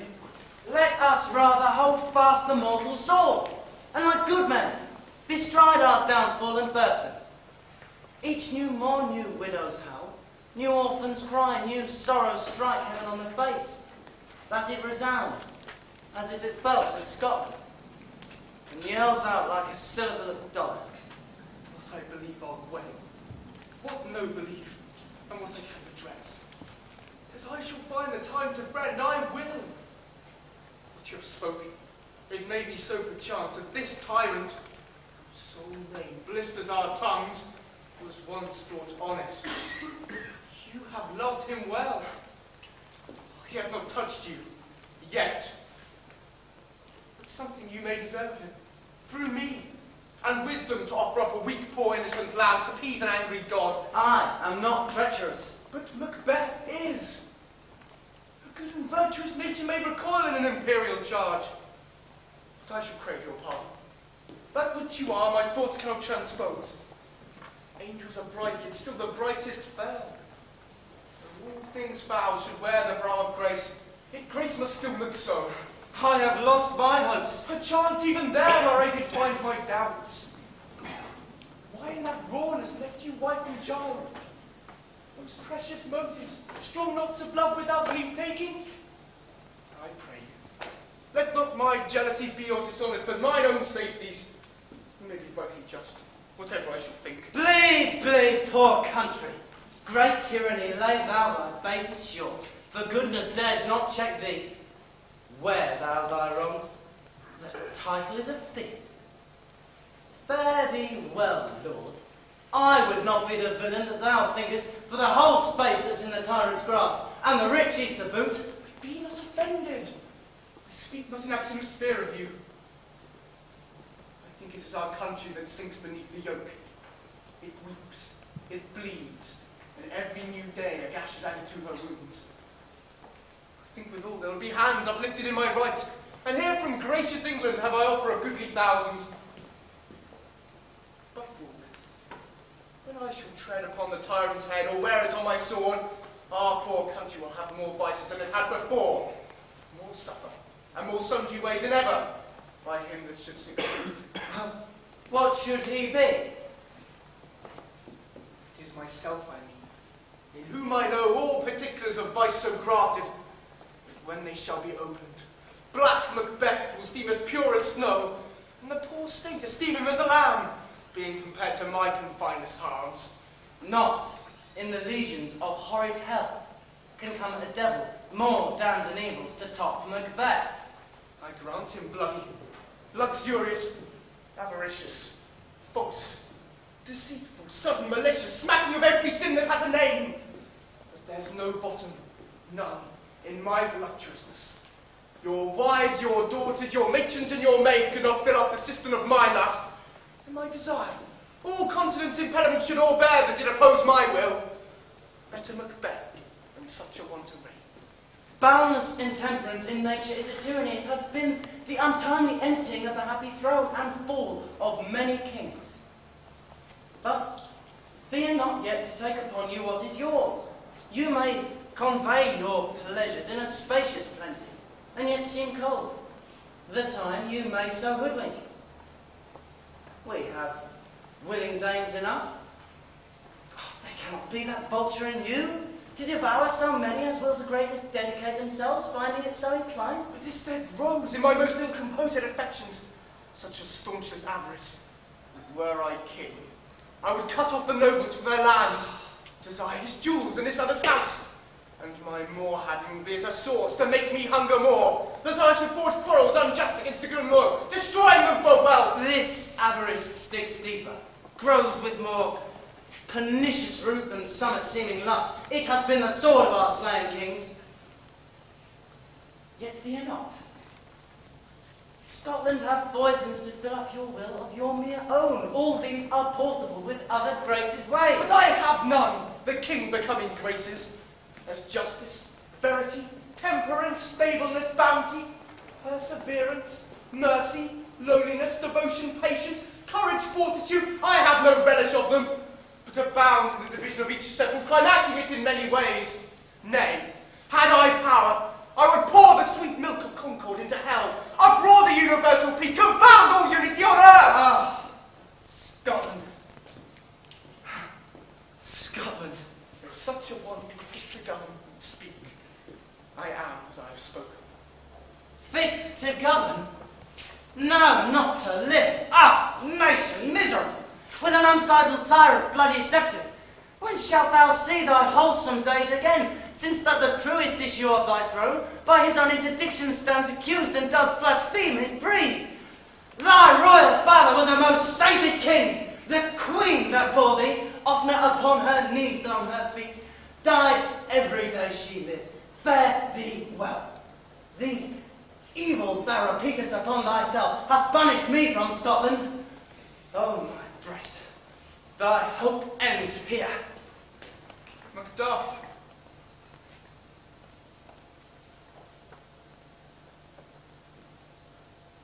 This noble passion, child of integrity, from my soul wipe the black scruples, reconcile my thoughts to thy good truth and honour.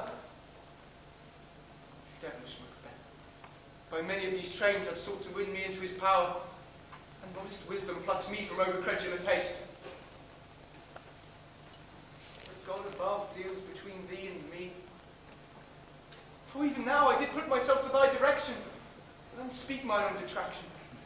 Here abjure the taints and blames I laid upon myself for strangers to my nature.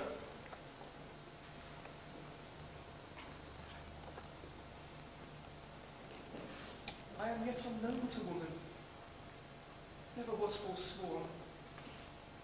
Scarcely have coveted what was mine own, but no time broke my faith, would not betray the devil to his fellow, and delight no less in truth than life. My first false speaking was this upon myself. What I am truly is thine, and my poor country's to command. Whither indeed before thy hair approach old Seward, with 10,000 warlike men already at a point, setting forth. Now wheel together, and the chance of goodness be like our warranted quarrel.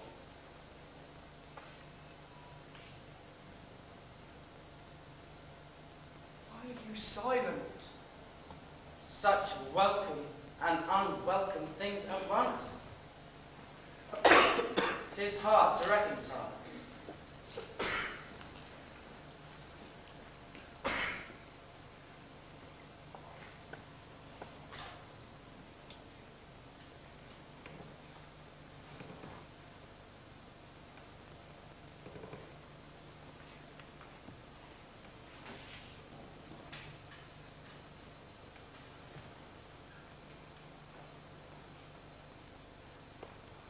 See who comes here. My My countryman, yet I know him not. It's my other gentle cousin, welcome hither. Oh, I know him now. Good, the time to remove the means that makes us strangers. Sir, our man.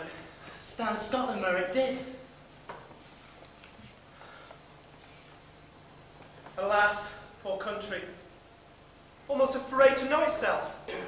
It cannot be called our mother, but our grave, where nothing, but who knows nothing is what seemed to smile, where sighs and groans and shrieks that rent the air are made, not marked, where violent sorrow seems a modern ecstasy. The dead man's knell is there, scarce asked for who, and good men's lives expire before the flowers in their caps, dying, ere they sicken.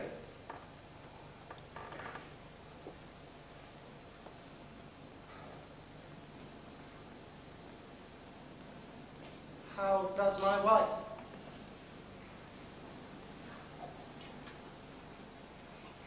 Why, well. And all my children? Well, too. The tyrant has not battered at their peace. No, they were at peace when I did leave them. Be not a nigget of your speech. How goes it? Would I could answer this comfort with a like, but I have words that will be howled out in the desert air, where hearing should not latch them. What concern they? The general cause? Or is it a free grief due to a single breast? No mind this honest, but in it share some woe. The main part pertains to you alone. If it be mine, then keep it not from me. Quickly, let me have it. Let not your ears despise my tongue forever, which shall possess them with the heaviest sounds ever yet they heard. Your castle is surprised, your wife and babes savagely slaughtered, to relate the manner whereon the quarry of those murdered do, to add the death of you. Merciful heavens.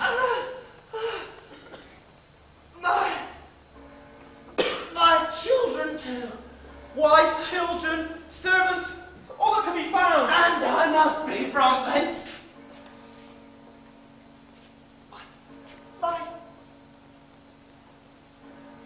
Wife. Killed too. I have said, be comforted. To make us merchants of this prevention, you have killed this deadly grief. He has no children. What? All my pretty ones? Did you say all?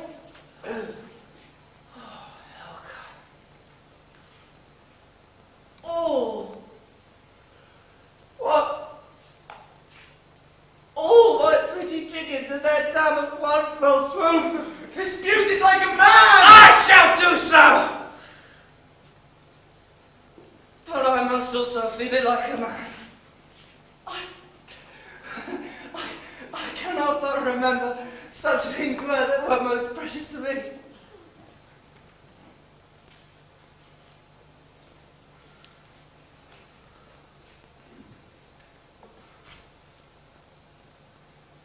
Did heaven look on, and would not take their part?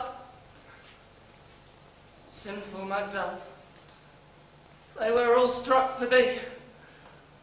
Not that I am, not for their own demerits, but for mine. Fell slaughter on their souls. Heaven rest them now.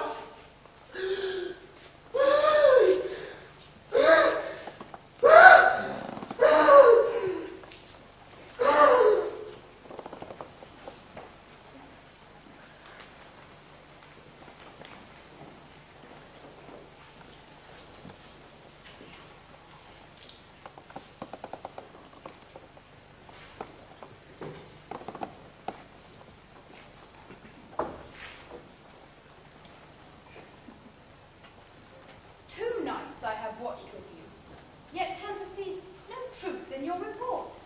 When was it she last walked?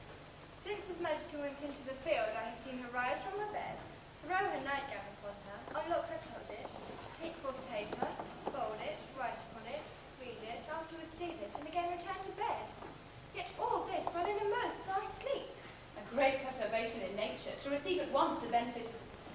undo the effects of watching. In this slumbery agitation, besides her walking and other actual performances, what at any time have you heard her say? That, sir, which I will not report after her. Made to me, and 'tis most meet you should. Neither to you nor anyone, having no witness to confirm my speech. Know you, here she comes. This is her very guise, and upon my life fast asleep. Observe her, stand close. You see, her eyes are open. Aye, but her face is shut. Yet here's a spot. Hark, she speaks. I will set down what comes from her, in order to satisfy my remembrances more strongly. Out! Damn spot, out, I say! 1, 2. Why then? 'Tis time to do it.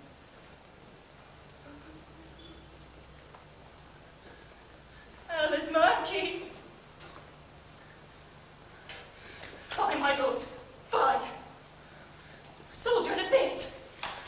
What need we fear, who knows it, when none can call our power to account?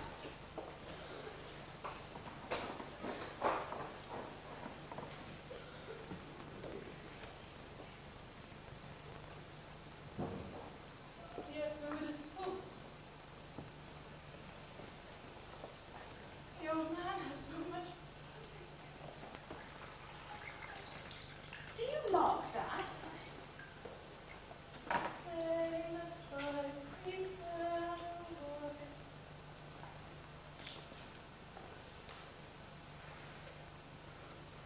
Where is she now? Will these hands never be clean? No more of that, my lord, no more! You are over this starting! Go to. You have known what you should not. She has spoken what she should not, I am sure of that. Heaven knows what she has known. Yet here's a smell of blood still. Well, the perfumes in Arabia could not sweeten this little hand.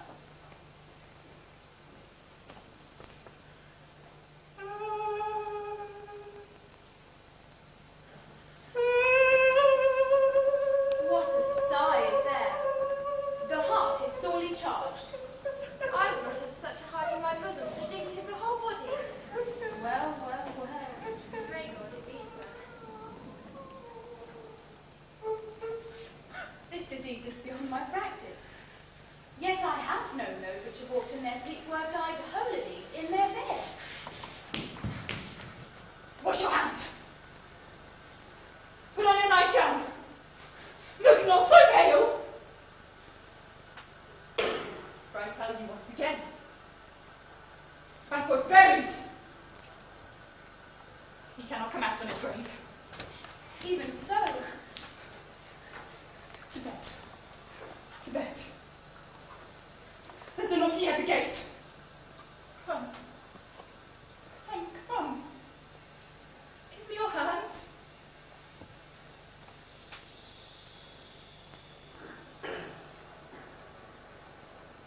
What's done cannot be undone.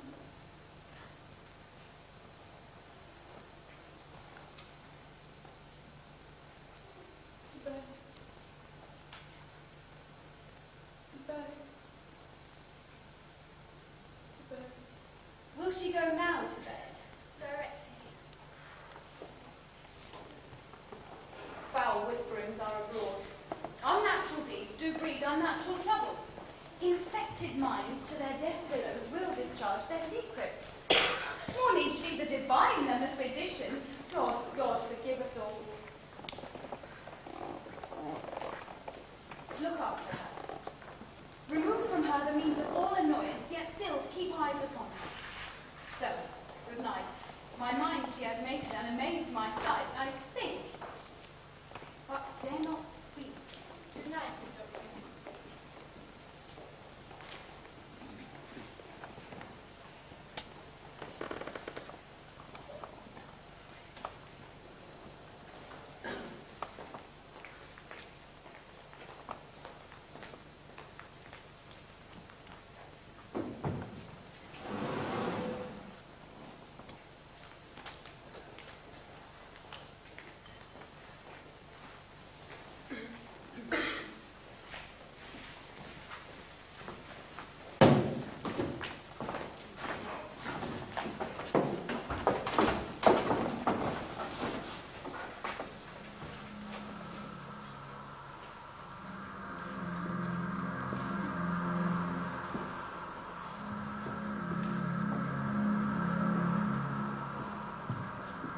The English power is near, led on by Malcolm, his uncle seaward and the good Macbeth. Revenge is burning them, for their dead causes would to the bleeding and the grim alarm excite the mortified man. What does the tyrant? Great Dunsinane, who strongly fortifies. Some say he's mad, others, with less hate, do call him crazy fury. But for certain, he cannot buckle his suspended course with the prayer to rule. Now does he feel his secret murders sticking on his hands. Now does he feel his title hung loose about him like a giant's robe on the dwarfish thief.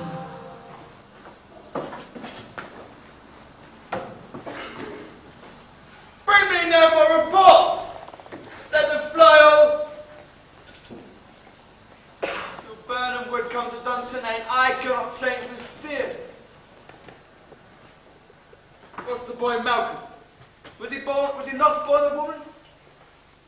Such a man I am to fear all night.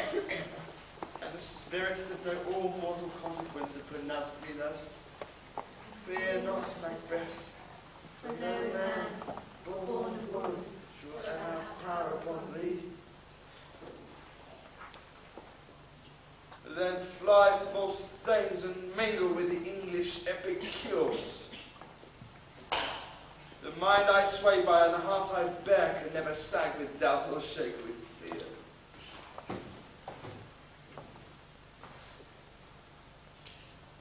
Devil damn thee black, thou green-faced loon! Where got thou that goose look? There's 10,000. Geese villain? Soldiers, sir. Go, grip thy face, never rend thy beard, thou little boy. What soldier's patch? Those linen cheeks of thine are counsellors to fear. What soldier's white face? The English force, so please you. Take thy face hence. Sing to her! I am sick at heart. Sing to thy side! This push will sick me now, cheer me ever.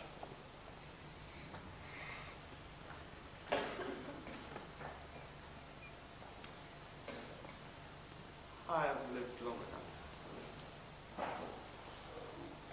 My way of life has fallen into the sear, the yellow leaf, and all that which should accompany old age, such as love, honour, obedience, troops of friends, I must not look to have, but in their stead, curses, not loud but deep, mouth honour which the poor heart would fain deny.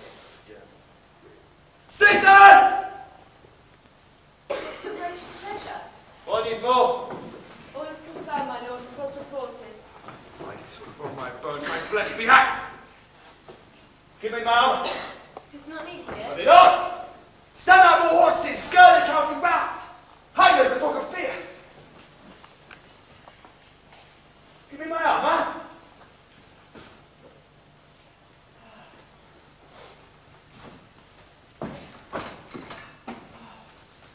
How goes your patient, Doctor? Not so sick, my lord, as she is plagued with thick-coming fancies that keep her from her rest. Cure her of that, eh? Canst thou not minister to a mind diseased?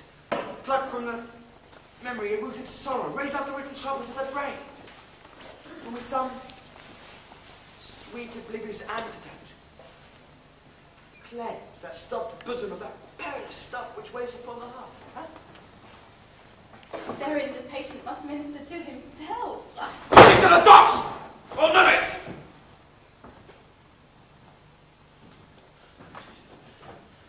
Give me my armour, give me my staff, send out! The things like... Come, sir! Dispatch!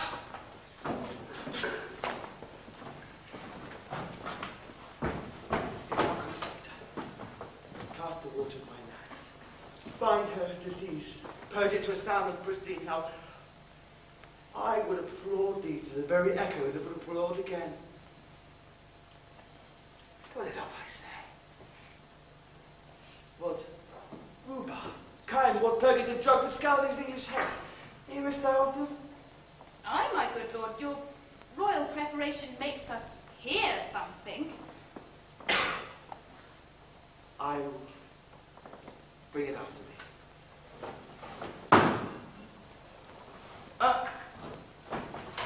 I will not be afraid of death in the bay. Till bad Boris come to Dunsinane.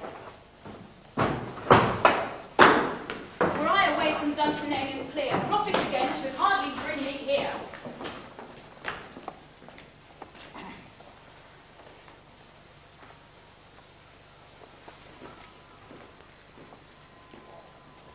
Cousins, I hope the days is near at hand where chambers will be safe. We doubted nothing. What wood is this before us? The wood of Burnham.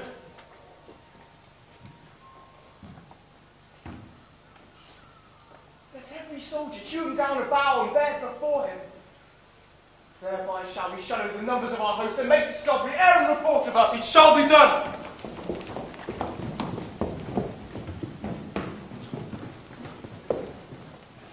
Hang out our banners on yard walls, the cry still they come.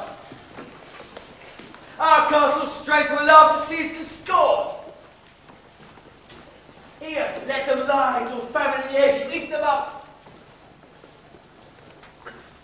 But they're not forced with those who should be asked. We might have made them death or beard to beard and bring them back with us.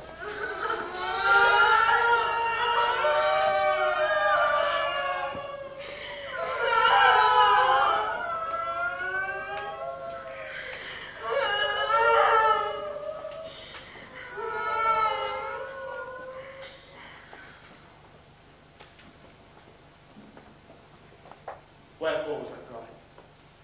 It is the cry of women, my good lord.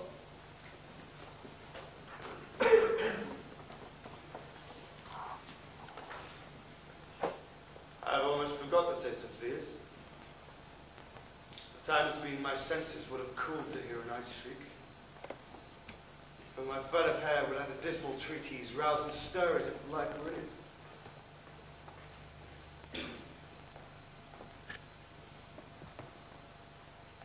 I have supped full with horrors. Dying is familiar to my slaughterhouse thoughts cannot once start.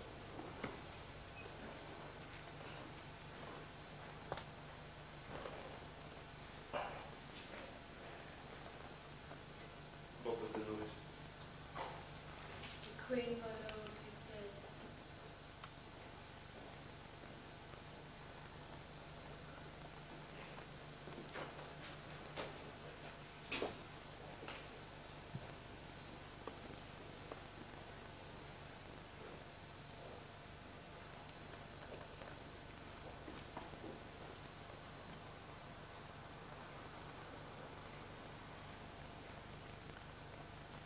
She should have died hereafter. There would have been a time for such a word. Tomorrow.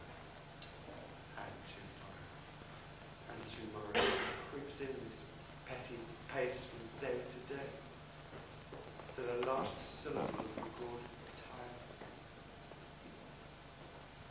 And all our yesterdays have lighted full the way to dusky day.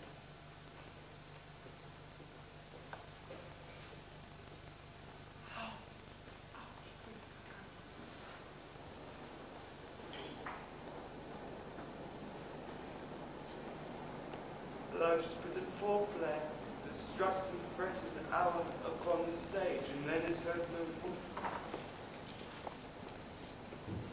Little tale told by an idiot. But a sound of beauty, signifying nothing.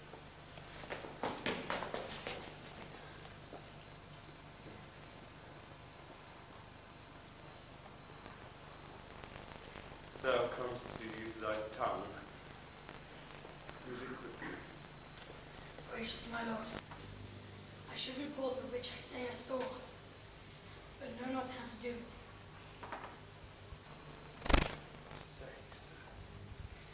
As As I did stand and watch upon the hill, I looked all burn on it, and anon, I thought the wood began to move.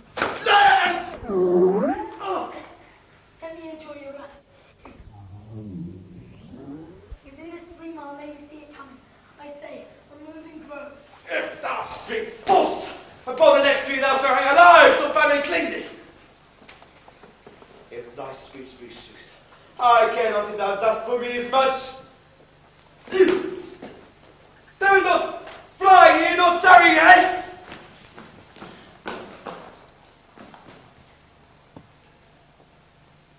I begin to be weary of the sun, from which the estate of the world was now undone. Bring the lower bow! Come with blow rack! And it's what they would honest on our back!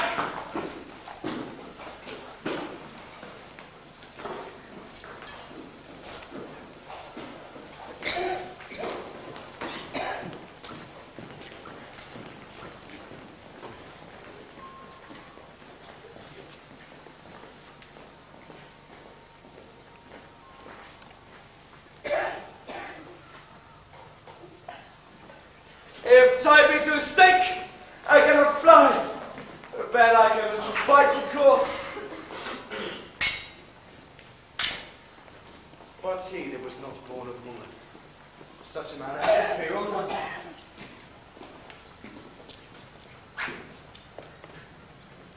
What is thy name?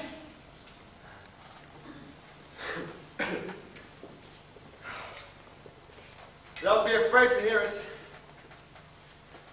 No, though thou callest thyself a harder name than any is in hell.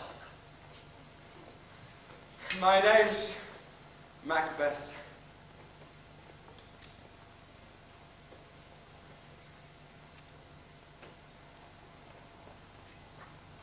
Devil himself cannot pronounce a title or hateful to mine ear. No. No more fearful. Thou liest, O horrid tyrant. My sword will prove the lie thou speakst. Ah! Ah! Ah!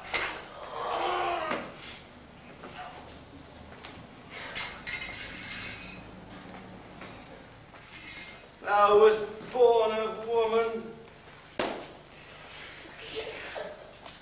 Swords thy smile at, weapons love discord. Brandished by a man of a woman born.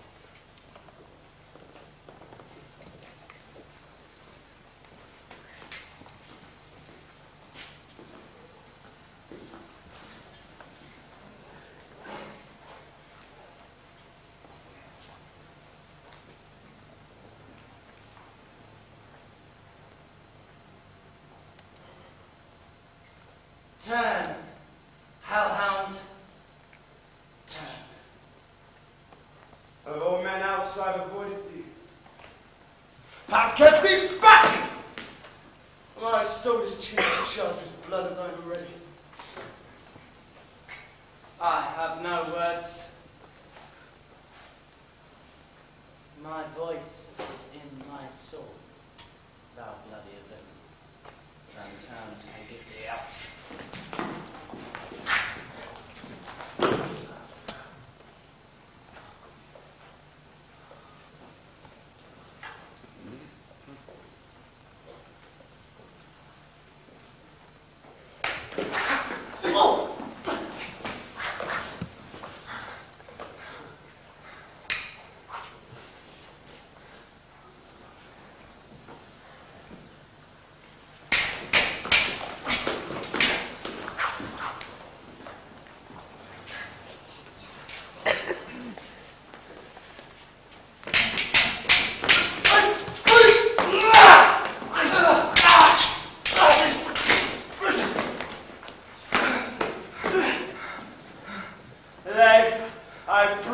vulnerable crests.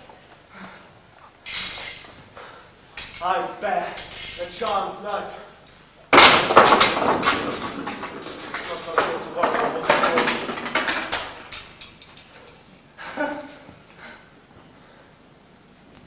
Despair thy charm, and let the angel whom thou still hast served, tell thee. MacBeth was from his mother's womb, untimely ripped.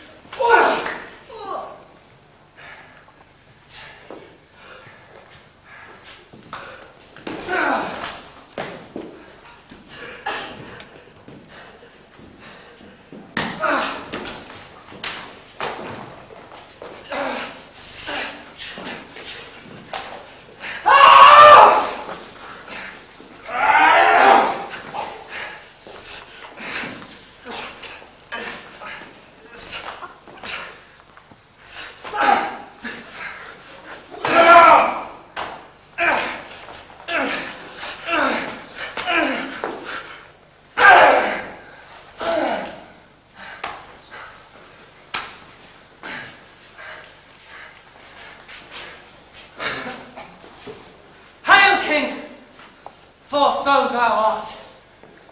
The time is free. Hail, King of Scotland! Hail, King of Scotland! We shall not spend a large expense of time before we reckon with our several loves and make us even with you. We shall perform in measure, time and place. So thanks to you all, and to each one, whom we invite to see us crowned at school!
production, and of course it's testament to the wonderful achievement of these young people. But of course what we can't forget is that behind all this is a great deal of work. And in particular, there's one person who's put 110, 120% into this production. This whole evening is tinged with a certain degree of sadness because, as many of you may be aware, this evening marks the very last day of the tenure of Phil Hearne, our artistic director. I've been told not to keep him very long because typically of someone who treads the boards is actually quite shy and gets emotional in situations such as these. So where are you, Phil? Phil Hearne?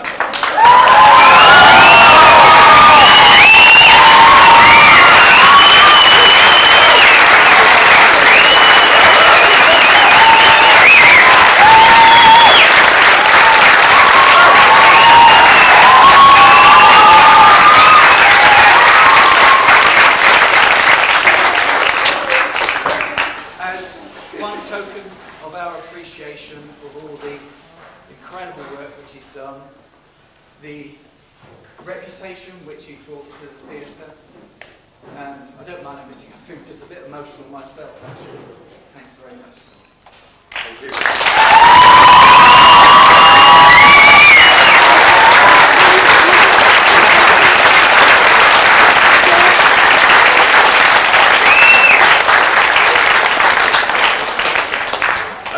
I'm not going to make a big speech on it. I didn't actually get to see the show tonight because I couldn't get a seat. Was it any good? Yeah. Oh, good. Is this the liquid stuff that burns the back of your throat? Oh, thank you. Well, you know, I think what you've seen tonight could say more eloquently than I could in words what the Gantry Theatre is capable of doing. And I don't want to stand on ceremony. It's a very difficult time, a lot of memories, a lot of good stuff, some pretty bad stuff. But let's hope that, you know, this time next year, the Gantry's got a director who can take these people onward and upward because they deserve it. And it's not my show, it's their show. I was 1/60th of this production. There were 60 people involved in this production. The most important 30 people are standing over there, and rather than clap me, I'd like you to give them another round of applause.